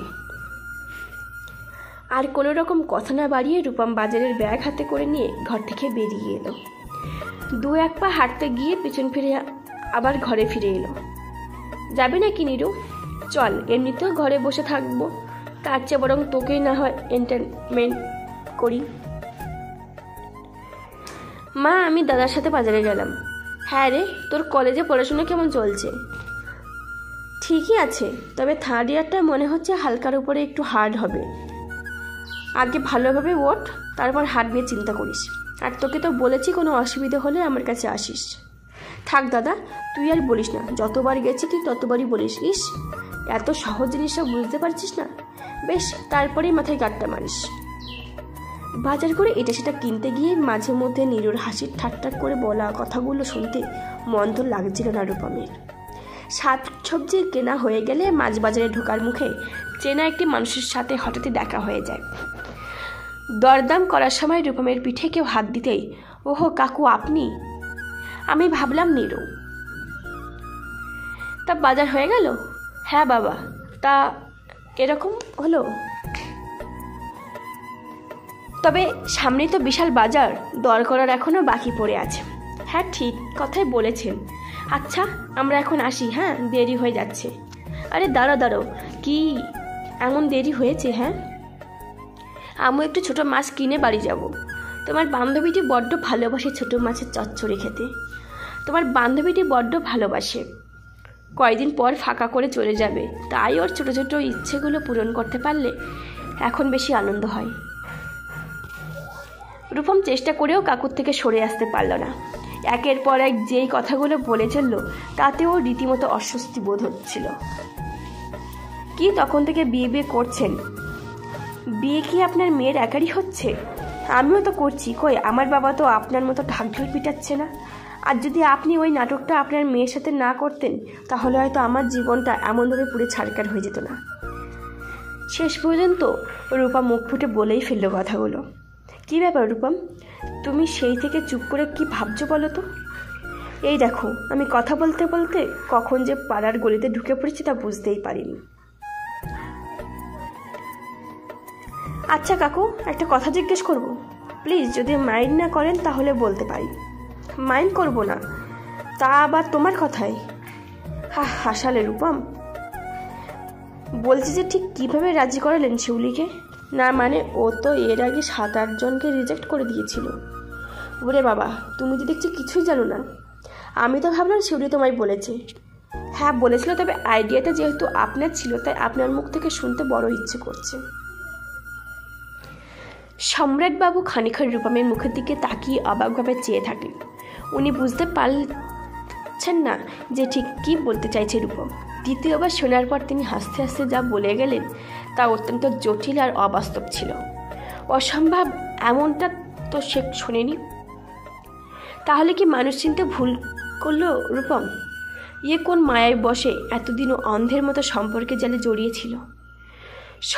সব মিথ্যে প্রতারণা করলো সে। ঘরে ঢুকে মায়ের কথায় কর্ণপাত না করে সোজা নিজের রুমে চলে গেল। মোবাইল থেকে শুরু করে ওয়ালেট সব কিছু ছুঁড়ে ফেলে দিল খাটের উপর। আয়নার সামনে দাঁড়িয়ে নিজেকে দেখে হাসতে লাগলো রূপম। বারবার ডান হাত উঠিয়ে নিজেকে উদ্দেশ্য করে খিল্লি করে চলল। দাদা দাদা এমন করিস না, দেখছিস তো অলরেডি তোর বিয়ে নিয়ে বাড়িতে তোড়জোড় শুরু হয়ে গেছে। যা হয়েছে যেতে দে, ছেড়ে দে। কান্না ভেজা চোখে রূপম ওর ভাইয়ের হাতে মোবাইলটা দিয়ে বলল, তুই একবার চিনিকে ফোন করে বলে দিয়ে আমার শরীরটা ঠিক লাগছে না, আজ আর বেরোতে পারবে না। আর হ্যাঁ, আজকে যেন ফোন না করে। নীরু দিনের পর দিন তার দাদার এমন কষ্ট আর চোখে দেখতে পাচ্ছিল না। কি অপরাধ করেছিল আমার দাদা যে এমন শাস্তি দিল শিউলিদি? নীরু দাদার ঘর থেকে বেরিয়ে নিজের রুমে এসে চাঁদনীকে ফোন করলো। রূপমের জীবনে গত 1 মাস যাবৎ অনেকগুলো ঘটনার পর ঘটনা ঘটে গেছে। ভালোবাসার বিচ্ছেদ থেকে শুরু করে বিয়ের পিড়িতে বসতে রাজি হওয়া, সব কিছু যেন চোখের পলকেই ঘটে গেল। তবে এখনো পর্যন্ত মনের কোনো এক কোনায় একতরফা ভালোবাসাটা কিঞ্চিত হলেও রয়ে গিয়েছে। একাকিত্ব সময়ে এই সব নিয়েই ভেবে চলেছিল রূপম। ভেবে চলে তাকে কখনো কষ্ট দেবে না। বিয়ের পর সব স্ত্রীরাই স্বামীর ভালোবাসা পেতে চায়। আমি স্বার্থপরের মতো নিজের কথা ভেবে একটা মৃতপ্রায় সম্পর্কের কথা চিন্তা করে চিনির মনের দুঃখ দেওয়া কখনোই উচিত হবে না। প্রখর রোদের তাপে ঝিমিয়ে পড়া বা মরে যাওয়া গাছগুলোকে বাগানের মালি নিজের চেষ্টায় যেভাবে আবার চিরসবুজ করে তোলে, ঠিক তেমনভাবেই রূপম ওর নিস্তেজ হয়ে যাওয়া মনকে পুনরায় সতেজ করে তোলে। সকালে ঘুম থেকে উঠে দাদার এমন উজ্জ্বল মুখশ্রী দেখে ভীষণ খুশি হয় নীরু। ওদিকে হাতে বড় জোর 10 দিন বাকি। এখনো পর্যন্ত মেয়ের সব কিছু কেনাকাটা শেষ হয়নি। হ্যাঁ রে মা, কাল তো গয়নাগাটির ব্যাপারটা মিটে গেল, তাহলে আর কি বাকি রইল বলতো? মা, আমি জানি না ঠিক কি কি বাকি আছে, আর তুমি নিজেই দেখো না আমায় না বলে। এই বলেই একটা ফোন আসে ড্রয়িং রুম থেকে। চিনি উঠে চলে যায়। মেয়েকে এমনভাবে কথাবার্তা বলতে প্রথম দেখল। একটা ছোট্ট কথায় এরূপ মন্তব্য মোটেও ভালো লক্ষণ নয়। চিনি কি তাহলে টেনশন করছে? একবার ওর সঙ্গে কথা বলে দেখতে হবে। অপেক্ষার দিনগুলো ধীরে ধীরে ফুরিয়ে এসেছে। হাতে মাত্র 1টি দিন বাকি। রাত পোহালে রূপমের জীবন নেমে আসবে বহু প্রতীক্ষিত দিনটি, যে দিনটি দেখবে বলে কবে থেকে স্বপ্নের জাল বুনে যাচ্ছিল গোটা তালুকদার বাড়ি। পরিবার পরিজনদের ক্রন্দন ধ্বনি, কেউ এটা নিয়ে তো কেউ বা সেটা নিয়ে যোগাযন্ত্র করার অছিলায় ঘরময় হাসির ফোয়ারা ছুটে চলেছে। ঘোষ এবং তালুকদার 2 মুখোমুখি বাড়িতে ডেকোরেটরদের লোকজনেরা আনুষ্ঠানিক গেট দুটো বেশ সুন্দর করে সাজিয়েছে। রূপম প্রথম দিকে এই বিষয়টার উপর সাপ মানা করেছিল যে ক্যাটারিং সার্ভিসদের দায়িত্ব একজনকে দেওয়া হয়েছে 2 বাড়ির পক্ষ থেকে। তাদের সার্ভিস অত্যন্ত ভালো, তবু মায়ের কথা মতো শেষ পর্যন্ত ওর এই সিদ্ধান্তই পরিবর্তন করতে হলো। দাদা, আমি পিছনের দরজা দিয়ে বন্ধুদেরকে নিয়ে ওই সব ঢুকিয়ে দিয়েছি। কোথায় রাখলি? কেন, তোর ঘরে রেখেছি। চিন্তা করিস না, ফুলের ঝুড়ির ভেতরে লুকিয়ে এনেছি। দরজা বন্ধ করে তালা চাবি মেরে রেখেছিস তো? আরে বাবা, সব করেছি। আচ্ছা দাদা, আমি একটু পাবো তো? মেরে দাঁত ভেঙে দেবো। পালাচ্ছিস কোথায়? এদিকে আয়। দেখ, মারিস না, অনেক কাজ আছে। মারবো না, এই নিয়ে টাকাটা রাখ। দাদার কাছ থেকে কল করে 500 টাকার বকশিস পেয়ে বেজায় খুশি হলো নীরু। আসলে বিস্তারিতভাবে বলতে গেলে আজ রাতে রূপমের পাড়ার কিছু বন্ধুরা আসবে। ওই একই রকম মিনি ব্যাচেলার পার্টি অর্গানাইজ করেছে রূপম। এবার পার্টি করতে গেলে সেই জিনিসের সবচেয়ে বেশি প্রয়োজন সেটাই আনাতে নীরুকে পাঠিয়েছিল রূপম। রাত তখন প্রায় 9টা বেজে 15 মিনিট। গোটা ছাদ জুড়ে প্যান্ডেল টাঙানো থাকলেও পেছনের দিকে অনেকটা জায়গা খোলা অবস্থায় ছিল। সেখানে 5টা চেয়ারে একটি টেবিল, ছোট্ট ব্লুটুথ বক্স এবং অন্যান্য খাবার সামগ্রী নিয়ে বসে রয়েছে সেই ছেলেটি, যার কাল বিয়ের পিড়িতে বসার কথা রয়েছে। তমাল, কুশল এবং মনু, এই 3 জনেই অনেক পুরনো বন্ধু রূপমের। ওরা সবাই একই পাড়াতে থাকে। রূপম নেশা জিনিসটা খুব একটা পছন্দ না করলেও বাকিরা ছিল ঠিক ওর বিপক্ষে। তাই সকালবেলায় নীরু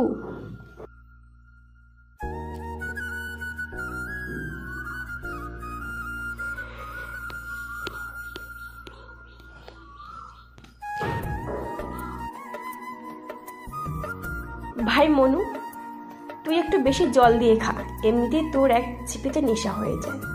তুই ঠিক বলেছিস রূপম, এই শালা মনুর বাচ্চা যত না খায় তার চেয়ে বেশি সর্ষে ফুল দেখে।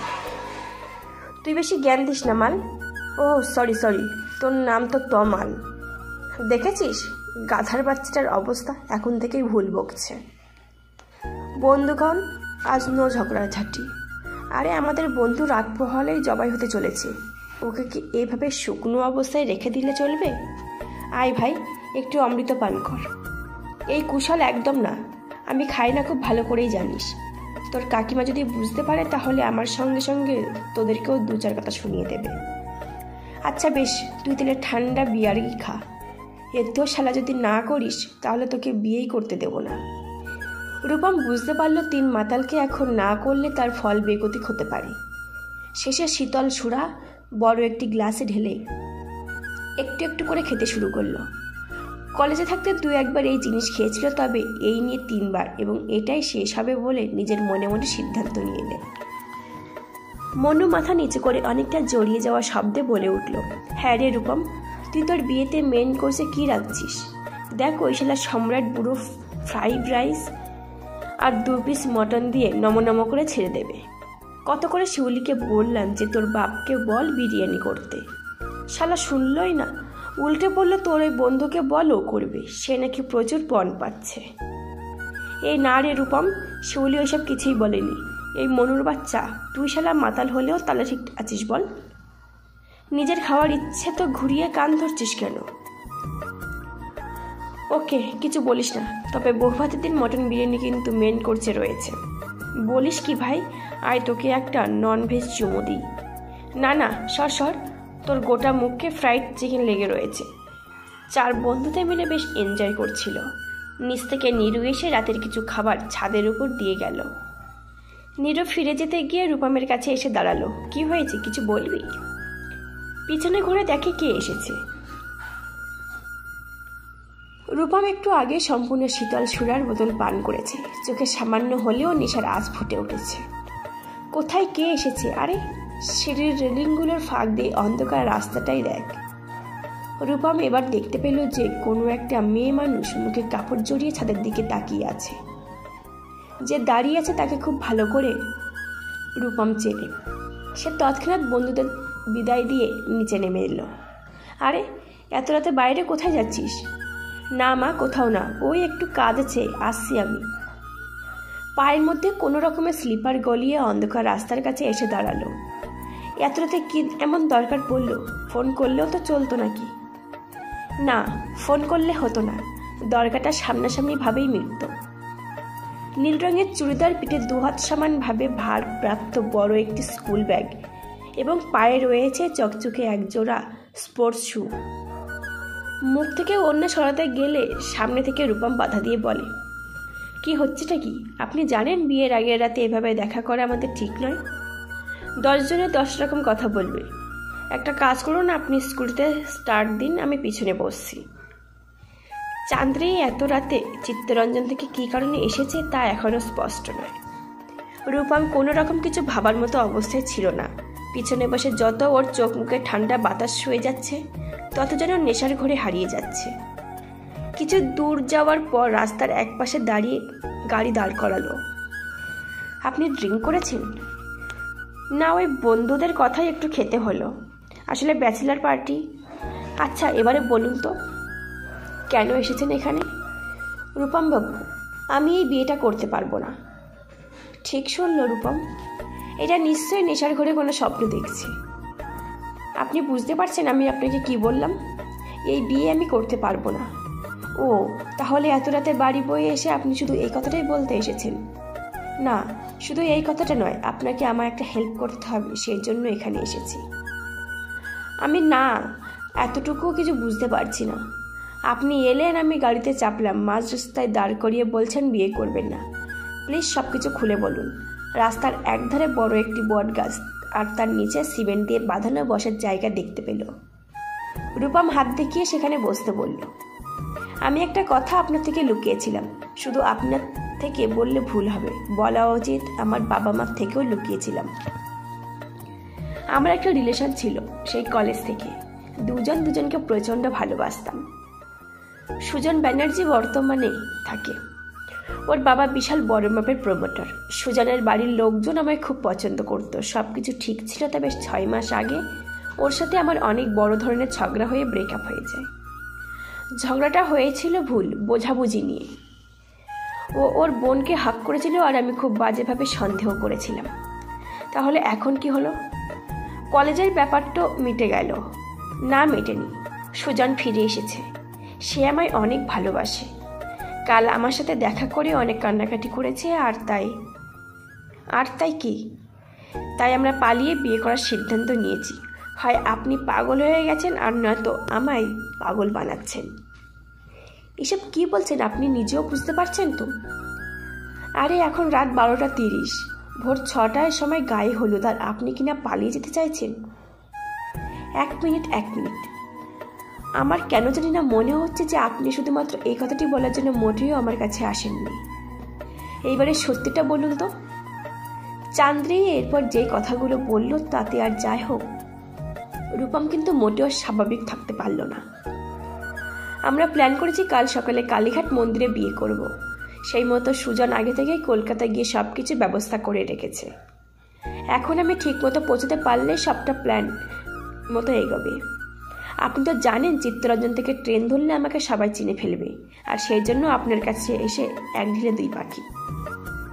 বেশ, আর বলতে হবে না। আচ্ছা, আপনি পারলেন আমার সাথে এটা করতে? আপনি জানেন কোন কষ্টের মধ্যে দিয়ে আমি যাচ্ছি? কষ্ট? কিসের কষ্ট? আপনি তো দিব্যি বন্ধুদের সঙ্গে গান চালিয়ে পার্টি করছিলেন। এমনিতেও খুব একটা যে রাজি ছিলেন বিয়েতে, তাও কিন্তু নয়।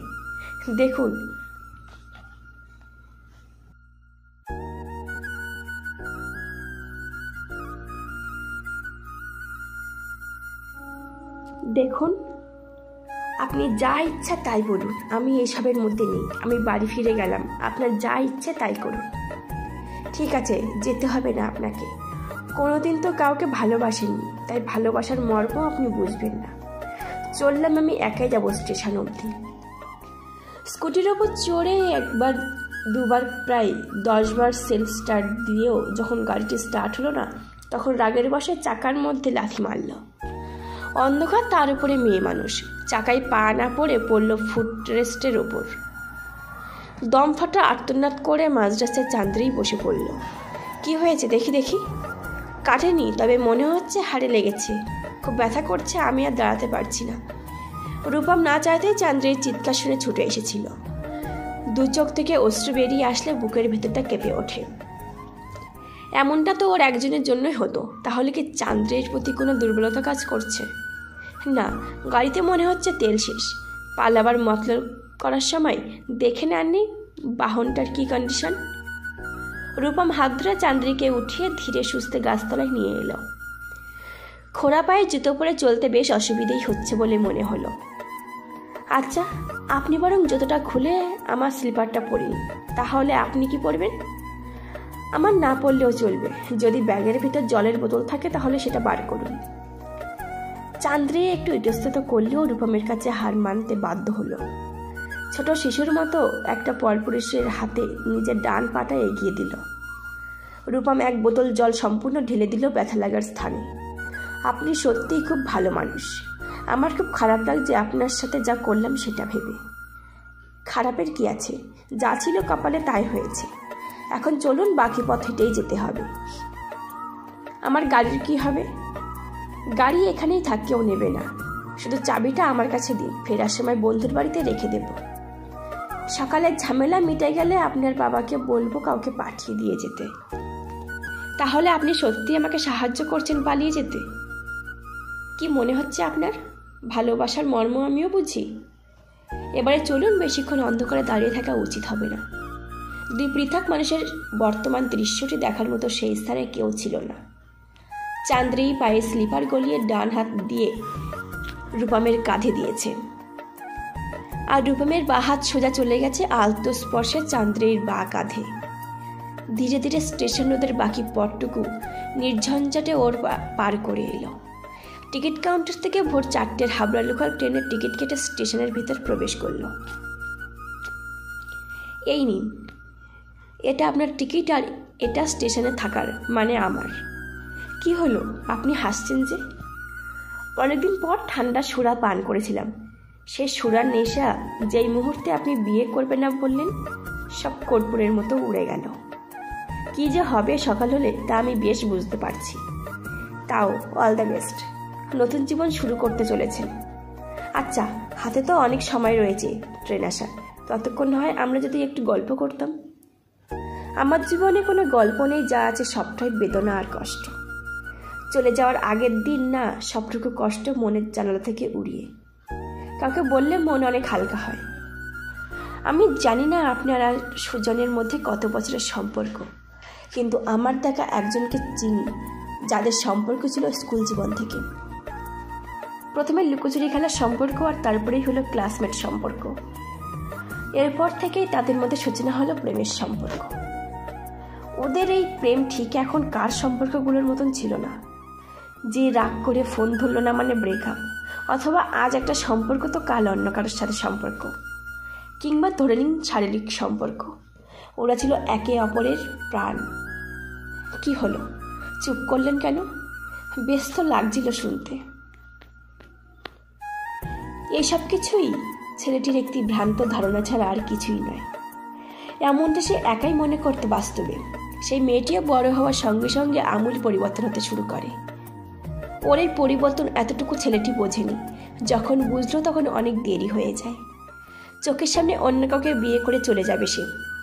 আচ্ছা, সেই ছেলেটি আপনি, তাই না? রূপম চোখ উঠিয়ে চান্দ্রের দিকে তাকালো। বড্ড অবাক হলো সামনের মায়া হরিণের মতো চোখ দুটোকে দেখে। কি লাবণ্য ছড়িয়েছে গোটা মুখ জুড়ে। আপনি কি করে বুঝলেন যে সেই ছেলেটি আমি? খুবই সিম্পল। কোনো মানুষ অন্যের প্রেম ভালোবাসার কথা এত গভীরভাবে পর্যালোচনা করতে পারে না। প্রত্যেকটা শব্দ বলার সময় আপনার গলার কাজটা কেমন যেন ধরে আসছিল। বুঝতে পারলাম এই কথাগুলো মনে অনেক গভীর পাথর হয়ে জমেছিল। দিন না রূপমবাবু, সব ছেড়ে ফেলে দিন। আমি শুনবো, সবটুকু শুনবো। মেয়েটির নাম শিউলি। আমাদের মুখোমুখি যেই বাড়িটা রয়েছে ওটাই ওর বাড়ি। এরপর সবটাই খুলে বলল রূপম চান্দ্রেয়ীকে। কেন চান্দ্রেয়ীকে বিয়ে করার জন্য মত দিল, আর কেনই বা এত তাড়াতাড়ি একটা ভালো দিন দেখে বিয়ে করার জন্য শর্ত দিয়েছিল। সবটা শোনার পর দুজনে কিছুক্ষণ চুপ করে বসে থাকে। সামনের 2 নম্বর প্ল্যাটফর্মের ওপর দিয়ে একটি মালগাড়ি অনেকটা সময় নিয়ে ধীরে ধীরে পাস হয়ে চলে গেল। সদ্য কেনা মিনারেল বোতলটার থেকে 2 ঢোক জলপান করে রূপমের দিকে এগিয়ে দিল। তাহলে তো শিউলির কোনো দোষ আমি দেখছি না। না মানে ও তো ওর বাবার ওই রকম একটা রূপ দেখে বিয়েতে মত দিয়েছিল। সেক্ষেত্রে আপনারও উচিত এই সিদ্ধান্তকে মন থেকে মেনে নেওয়ার। সব ভালোবাসা কি পরিণতি পায়?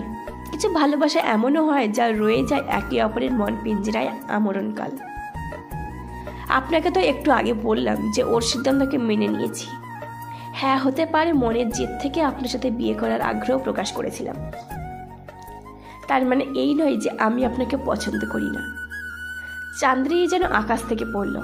ওর বিশ্বাস হচ্ছে না রূপম শেষ পর্যন্ত এই কথা ওকে বলল যে সে ওকে পছন্দ করে। সেদিন যখন আপনাদের বাড়িতে যায় তখন মনের মধ্যে ভীষণ একটা দ্বন্দ্ব চলছিল। বারবার মনে হচ্ছিল আমি পারবো না। তবে একবার আপনার সাথে আলাদাভাবে সময় কাটাবার পর মনে হয়েছিল যে না, একমাত্র আমি মানুষটি আছে যে আমার সমস্ত কষ্ট ঠিকভাবে বুঝতে পারবে। ভেবেছিলাম বিয়ের পর আপনাকে সমস্ত কিছু খুলে বলবো, তবে বিধাতা হয়তো অন্য কিছু ভেবে রেখেছিল। বিয়ের একদিন আগে আপনি আমার কাছে এলেন আর সব বললেন। আচ্ছা, আমি চলে যাওয়ার পর কি করবেন? নতুন করে কিছুই করব না, তবে অন্তত পক্ষে একবার শিউলির মুখোমুখি গিয়ে দাঁড়াবো। ওকে জিজ্ঞেস করব যে আমার সাথে এরকম এক ঘৃণ্য প্রতারণা করার কি খুব প্রয়োজন ছিল। প্রতারণা? এই আমি না ঠিক বুঝতে পারছি না আপনার কথা। শিউলি তো শাকের করাত হয়ে সিদ্ধান্ত নিয়েছিল। আপনি আর ওর বাবার মধ্যে জন্মদাতা পিতার কথা সেই মান্যতাই দিয়েছিল। অনেকগুলো জটিল কথা বলে ফেললেন। আজ ওর নাম নিজের মুখে উচ্চারণ করতে এই মুহূর্তে ঘৃণা হয়। না আমার আর না নিজের বাবার কারোর কথা ভেবে বিয়েতে মত দেয়নি। ও দিয়েছে নিজের স্বার্থে। একটা লোভী সুযোগ সন্ধানী মানুষকে আমার সবটুকু দিয়ে ভালোবেসেছিলাম। এই তো হাতে গোনা কয়েক সপ্তাহ আগে ভাইকে নিয়ে বাজারে গিয়েছিলাম। সেখানে কাকুর সাথে দেখা হতেই নানা রকমের কথাবার্তার মাঝে আমি হঠাৎ জিজ্ঞেস করি যে উনি ঠিক কী ধরনের কথা বলে মেয়েকে বিয়েতে রাজি করিয়েছিলেন।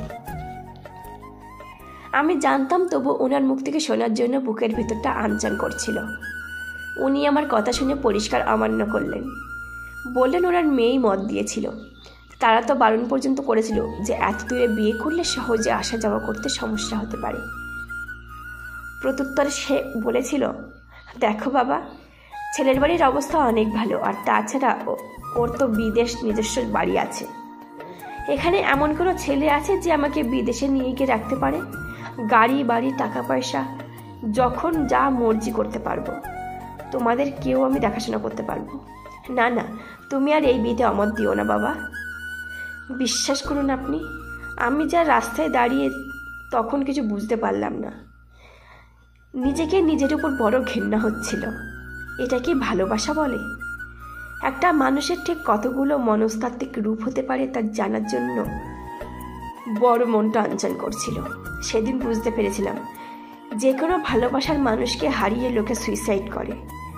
এতদিন খুব হাসতাম বিষয়গুলো খবরের কাগজে পড়তে গিয়ে, তবে বাস্তবটা যখন আমার সামনে এসে দাঁড়ালো তখন সবটাই জলের মতো স্বচ্ছ হয়ে গেল। দম নেওয়া যায় না, প্রতি পদক্ষেপে স্মৃতিগুলো হাতছানি দিয়ে ডাকে। তখন চোখ বন্ধ করে থাকার চেয়ে খোলা রাখাটাই অনেক শ্রেয় বলে মনে হয়। এর ঠিক পরেই আপনার সাথে দেখা হলো, আর আজ বলতে দ্বিধা নেই, কারণ আর তো আপনার সাথে দেখা হবে না। আমি প্রথম দেখাতেই আপনার প্রেমে পড়েছিলাম। ওই যে ঘাসের উপর পিছলে গিয়েছিলাম, ঠিক তখন থেকেই বারবার প্রেমে পড়েছি।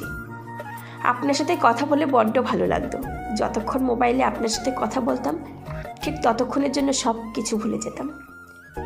অনেকের অনেক মত আছে প্রথম ভালোবাসা নিয়ে, তবে আমার কাছে মতামতের দিকটা একটু অন্যরকম। কী রকম শুনি? প্রথম, দ্বিতীয় এবং তৃতীয় বলে কোনো ভালোবাসার সম্পর্ক হয় না। ভালোবাসা কি নাম্বার অনুসারে হয়? যার সাথে শুরু হয় এমনটা তো নাও হতে পারে যে মৃত্যুর দিন অবধি সেই মানুষটাকে কাছে পেলাম। তা বলে কি পরবর্তী মানুষটার প্রতি কোনো রকম ফিলিংস আসবে না? হ্যাঁ, আমি এটা বিশ্বাস করি যে প্রত্যেকটা সম্পর্ক ভিন্ন অনুভূতি দিয়ে মনে গাঁথা হয়ে থাকে। যেই মানুষটি ছেড়ে চলে গেছে তাকে মন থেকে মুছে ফেলা একেবারে সম্ভব নয়। সুতরাং তাকে ঘিরে যা যা ভালো স্মৃতিগুলো রয়েছে, শুধুমাত্র সেই সব স্মৃতিগুলোকে খুব যত্নে খাঁচাবন্দি করে নাও। তা আপনি কবে করবেন খাঁচাবন্দি? এই যে এখন থেকে শুরু করলাম। গত 1.5 মাসে আপনার সাথে যতটা সময় কাটালাম, এটাই আমার জীবনের সবচেয়ে ভালো মুহূর্তগুলোর মধ্যে সেরা হয়ে থেকে যাবে। আজ আমি আগের চেয়ে অনেকটা হালকা অনুভব করছি। এখন মনে হচ্ছে আপনাকে ছাড়তে এসে অনেক ভালো করেছি। আপনি কি জানেন আপনার এই হাসিটা মিথ্যে? এই কয়েকদিনে একবারও আপনাকে মন খুলে হাসতে দেখিনি। রূপম এত কিছু বলার পরও নিজের অন্তরের চাপা কান্নাটা অনেক কষ্টে লুকিয়ে রেখেছিল। তবে এবার আর পারল না চান্দ্রেয়ীর থেকে দূরে বসে থাকতে। দ্রুতগতিতে পাশ ফিরে চান্দ্রেয়ীকে জড়িয়ে ধরল। কান্না করে চলল ওর কাঁধে মাথা রেখে। টুপটাপ বিন্দু বিন্দু নোনার তরল পিঠের সিদ্ধরা বেয়ে কোমরে এসে নামছে। সে চোখ বন্ধ করে নেয়। আজ আর আটকাবে না রূপমকে। ও কাঁদুক, আরও কাঁদুক। ওর এই কান্নাই ওকে আবার নতুন করে বাঁচতে সাহায্য করবে। সরি, কিছু মনে করবেন না। আমার তখন কী যে হয়েছিল ঠিক বুঝতে পারিনি। আর এর জন্য সরি বলার কি আছে? আমি কিছু মনে করিনি। আচ্ছা, আপনাকে একটা কথা বলবো? নিশ্চয়ই বলবেন, বলুন না কি কথা। একতরফা ভালোবাসার সম্পর্কগুলোর বেশিরভাগ ক্ষেত্রে আঘাতপ্রাপ্ত হয়, কারণ দিন শেষে একে অপরকে পাওয়ার তেমন কোনো জেদ থাকে না ঠিকই, তবে প্রাপ্তিতে শুধুই হারিয়ে ফেলার ভয় থাকে। আবার পরক্ষণে মনের গভীর থেকে একাকিত্বে আঘাতের মাত্রা বাড়িয়ে তোলার প্রস্তাবেও রাজি থাকে, কিন্তু একবারও তার ভালোবাসার মানুষটার অসম্মান হোক সেটা চায় না। যেমনটা আমি শৌলির সম্বন্ধে কটু মন্তব্য করার সময় আপনি আমার কথা কেড়ে নিয়ে প্রসঙ্গ পাল্টে দিয়েছিলেন। সত্যি একতরফা ভালোবাসা এত সহজ নয়। এবার আপনার সরে আসার পালা। নিজেকে নিয়ে ভাবুন, নিজেকে সময় দিন। জানেন, প্রেম ভালোবাসা সব কিছু সহ্য করতে পারলেও অবহেলা তার সহ্য হয় না। হোক না সে সম্পর্ক একতরফা, হোক না সে না দেখা রূপ কথার মায়া। নিজেকে সামলান আর বাকি সম্পর্কগুলোর মাঝে দুতরফা ভালোবাসা খুঁজুন, দেখবেন তারা আপনাকে এখনো একা করে দেবে না। রূপম এক মনে চান্দ্রের কথাগুলো শুনে চলল। ওর মোটেও জানতে ইচ্ছে হচ্ছে না যে কিভাবে সে এত কিছু বুঝে গেল। এই তো সেদিনের পরিচয়, এভাবেও কেউ মনের ভেতরটা পড়তে পারে। শরীরটা গত 1 মাসের ভেতর ভীষণ রকম ক্লান্ত হয়ে উঠেছিল। আজ এই রাতও স্মৃতির মাঝে স্বর্ণাক্ষরে লেখা হয়ে আজীবন থেকে যাবে।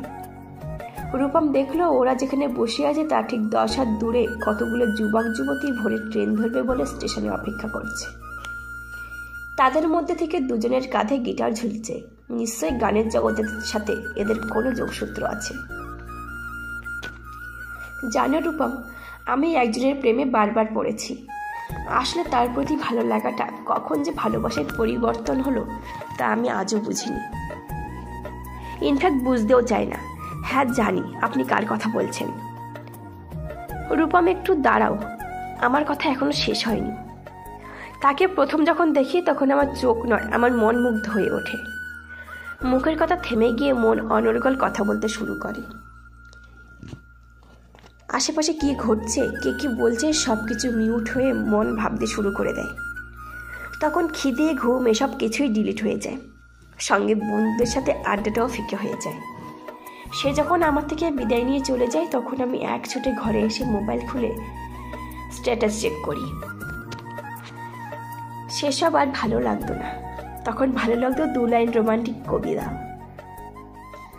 তখন এক নিমিষে সমস্ত একঘেয়েমি কারণ লোপাট হয়ে যেত। ঠিক তখন থেকে প্রতি রাতে শয়নের স্বপ্নে যখন একটা ছবি চোখের ভিতর বাসা বাঁধতে শুরু করে, ঠিক তখন থেকে ভালো লাগা থেকে প্রেমে পড়ি। আর প্রেমে পড়া মানেই ভালোবাসার 7 রঙে তাকে নিয়ে প্রহর গুনি। কিছু বুঝলে রূপম বাবু? না, তেমন কিছু বুঝলাম না। তবে আপনি যে সুজন বাবুকে অনেকটা ভালোবাসেন, এটা আপনার ভালোবাসার বর্ণনা শুনে বুঝতে পারলাম। তুমি একটা গাধা। আচ্ছা, আমি কখন আপনি থেকে তুমি করে সম্বোধন করছি সেটা খেয়াল করে দেখেছো? না, মানে সত্যি তো আমি ঠিক ধরতে পারিনি। তবে হঠাৎ করে তুমি করে কেন বলছো? বাহ, প্রশ্ন করলাম আমি, আর তার বদলে ঘুরিয়ে একই প্রশ্ন আমাকে। আরেকটা কথা, আমার জীবনে সুজন বলে কেউ কোনোদিন ছিল না।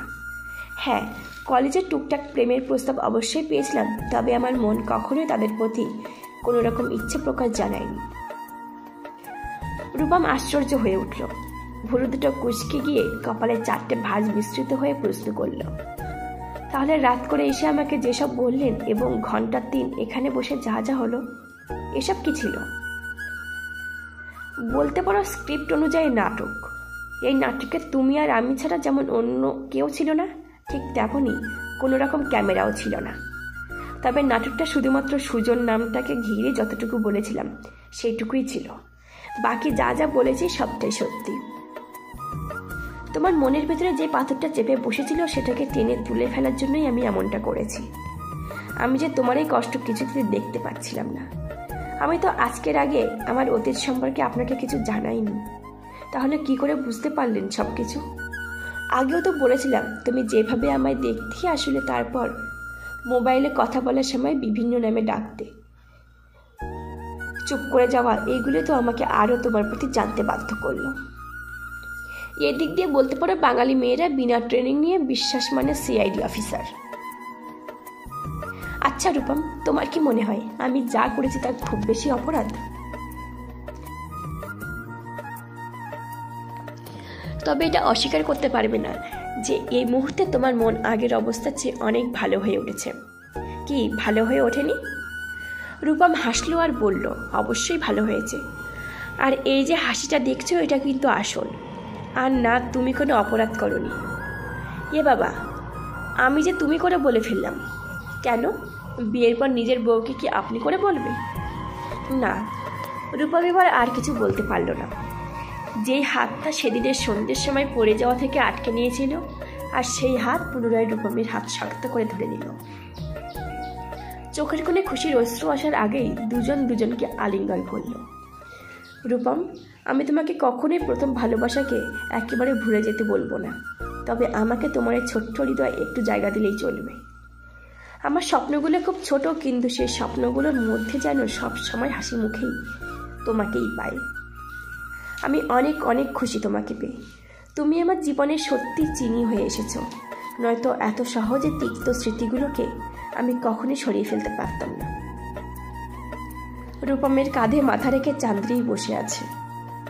একটু পরে যে ছেলে মেয়ের দল হাতে গিটার আর হাততালির শব্দে নিজেদের লেখা গান গাইতে শুরু করলো।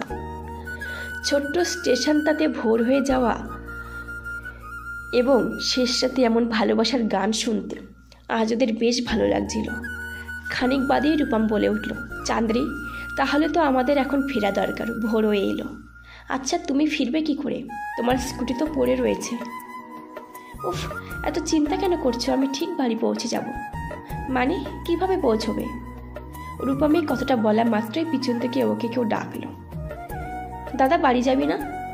এ কি, তুই এখানে কি করে এলি? আমি বলছি সব। মনে আছে তোমার, আমাকে নিয়ে প্রথম লাঞ্চ করতে বাইরে যাওয়ার কথা ছিল? হ্যাঁ, সেটা তো ক্যান্সেল। ও, তার মানে এ জানোয়ারটা তোমাকে সব কিছু বলেছিল, আর তুমি আর ও মিলে এসব প্ল্যান করেছিলে। কি দাদা, বলেছিলাম না যে তোর বিয়েতে কাঁধে গামছা নিয়ে নেমে পড়বো? প্লাস্টিকে করে গামছা এনেছি, আর এই নিলাম আমার ডান কাঁধে। দাঁড়া, তোর মজা হচ্ছে আজ। এখানে তো আর মা নেই, কে বাঁচাবে তোকে? ও নতুন বৌদি মেরে ফেললো গো আমায়, বাঁচাও তুমি। এ ছাড়ো আমার ছোট্ট দেওয়ারটাকে, ওর কোনো দোষ নেই। ও তো শুধু আমার কথা মতো আমায় সাহায্য করছিল। কেমন সাহায্য? এই ধরো, কিভাবে তোমার চোখের আড়ালে মাঝ রাস্তায় গাড়ি দাঁড় করিয়ে সাইলেন্সার পাইপ জাম করতে হবে, মিথ্যে পায়ে লাগার অভিনয় করতে হবে, আর সব শেষে তোমার মুখ থেকে বলিয়ে নিতে হবে যে ঠিক কতটা ভালোবাসো আমায়।